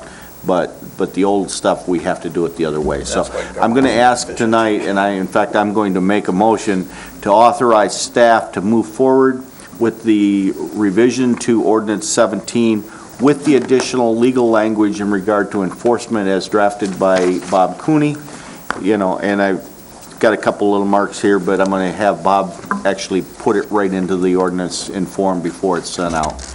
And I would move forward with that to start the 45-day process. I'll support it. I have a motion by Wheelock, support by Felice. Yes, Larry. The only other comment that I would make is by having the rules and regulations a separate document, if you decide you want to change the way you enforce it, you don't have to go back through the whole amendment process, which before they were all constituted together. If you look on the second page of what Sonny was talking about, Mr. Cooney's comments here, it'd be 1, 2, 3, the fourth sentence down, or the fourth line, where it says, than misdemeanors or alternative intentionally restricting misdemeanor violations to knowing or intentional violations of the ordinance. And what Bob's talking about there, everything would be a civil infraction except if we agree to this, and I think we absolutely should. You've got somebody out there that knowingly or intentionally is violating this ordinance, then they can write him a misdemeanor. And with misdemeanors, if it's committed in your presence and it's a real problem person or firm, you can take them to jail. They kind of get to understand that, and the penalties are different. The misdemeanor, you can go to jail for; civil infraction, you can't. So I thought that was really notable that Bob put that in there, because it gives the enforcement agency, which normally would be your sheriff's department, some teeth. Like on Alice's Restaurant. Oh, God. Okay, any further discussion? What? I'm just helping you out. Oh. Slow the process down. All in favor? Aye. Any opposed? Motion carries. Thank you. Which brings us to our second opportunity for public comment. Carl, you've hung in there, come on. You earned it.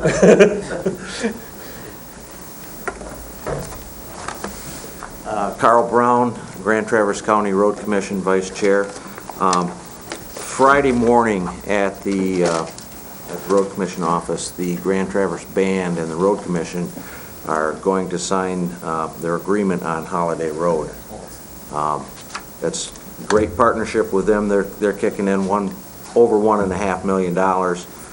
Acme and East Bay and the Road Commission are covering the cost of the engineering, which came in extremely low, came in under $25,000, which for a project of that size is really low. So just, anybody that would want to be out there, Friday morning at 9 o'clock. Thank you, Carl. I have a question. Sure. Was that from they turned it into a tribal road or something? Yes. And then so they got a federal grant for it? They got a federal grant for it, yes. And the tribe has stepped up on so many of these projects. It's whether you gamble or not, it's just great that they're active in the community and putting back. And with the schools they're helping in Sutton's Bay and everything, it's the band has really helped this community a lot. And in all honesty, the Bureau of Indian Affairs from Washington has sent federal money back to our community to help with these projects too. Absolutely. It's not locally this is not locally generated money. Right. This is money that's coming from the BRA. Right, but locally, they put in for that money to be specifically spent on that project. Yeah, they changed their maps. What's that? They changed their maps. Yeah, but they put in for this funding, and it was accepted, and it's just great for the community. I think Acme and East Bay Township residents out there, they've waited a long time for this, and it's a win-win for all of us. That's for sure. That's it. Thank you, Carl. Yes. I'm sorry, but I need a clarification. Jen, could you please explain how this county administrator step thing works, and is that what we have? Is that your understanding of what is going to be in this contract? The step system works on your year anniversary, just like it would with any other employee. You move to the second step when you hit your second year anniversary. All right, okay. That's my understanding, was Okay. you wanted him to be treated the same way as any other county employee. All right, okay. That's what we established. Okay, thank you. All right, next brings us to commissioner committee reports. I don't have anything. Larry? Herb?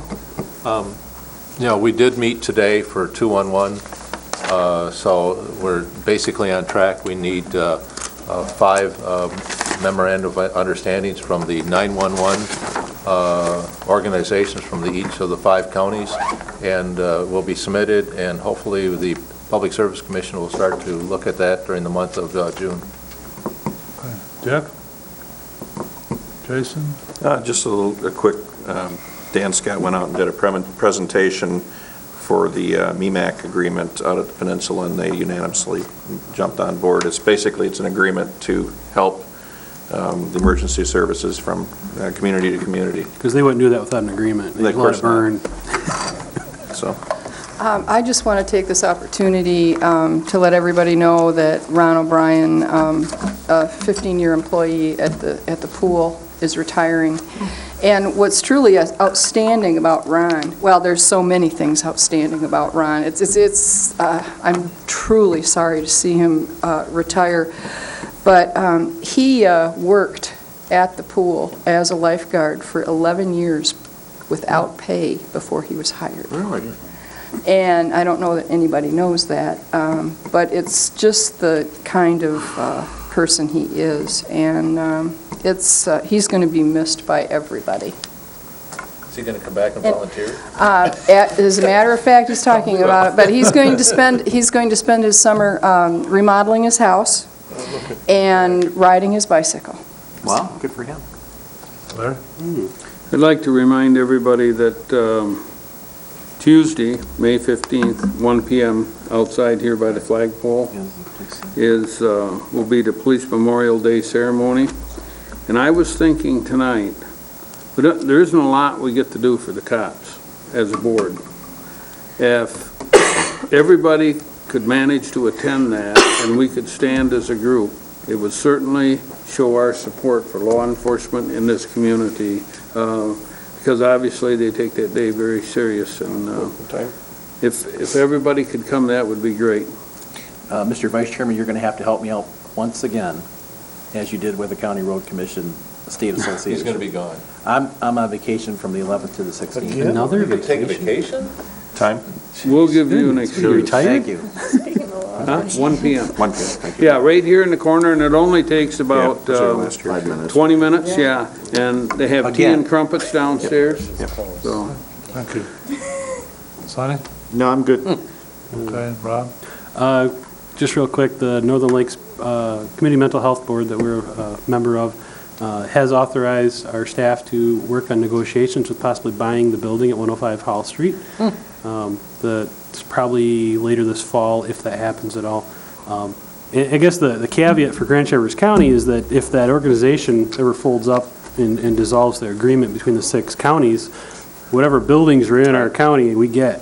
So, as it is right now, it's held in a separate entity. Foundation. The foundation, so, not that I expect that to happen, but just something to know as a commissioner. And next, we're going to do 2 notices and announcements. There is one notice here. The State of Michigan Elections Division, for those of us running for office or interested in running for office, will be conducting campaign finance training in the 2nd floor training room, which is back in this corner of the Governmental Center, June 11th at 6 p.m. And I believe you can get details by talking to our county clerk. Any other notices? Good.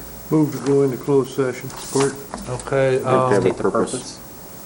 Jane, you want to state the purpose? Yes, we need to have a closed session to discuss pending litigation. We have 3 cases. Chris Cook is here. The first one would be Carlson versus Jetter, Knutson versus Nault and Stevens, and then Cott Millard versus Nault and Stevens. We're going to go next door. Motion to that effect? You got your motion. Moved by Thomas. I'll support. Second by Gulak. Commissioner Henschel, Yes. Lemko, Yes. Thomas, Yep. Max Bauer, Yes. Fleece, yes. Wheelock, Yes, ma'am. Gilman, You betcha. Inman, Yep. Chairman Richardson. Yes. Do we anticipate action coming out? No. Thank you. Yeah. We're gonna see my ass going for a go. I'm going to race you, and I'm in heels. Meet at 4 o'clock tomorrow. Your buddy wants to talk to you here. Yes, sir. I turn it all in, read it, send it to an email, you gotta come back.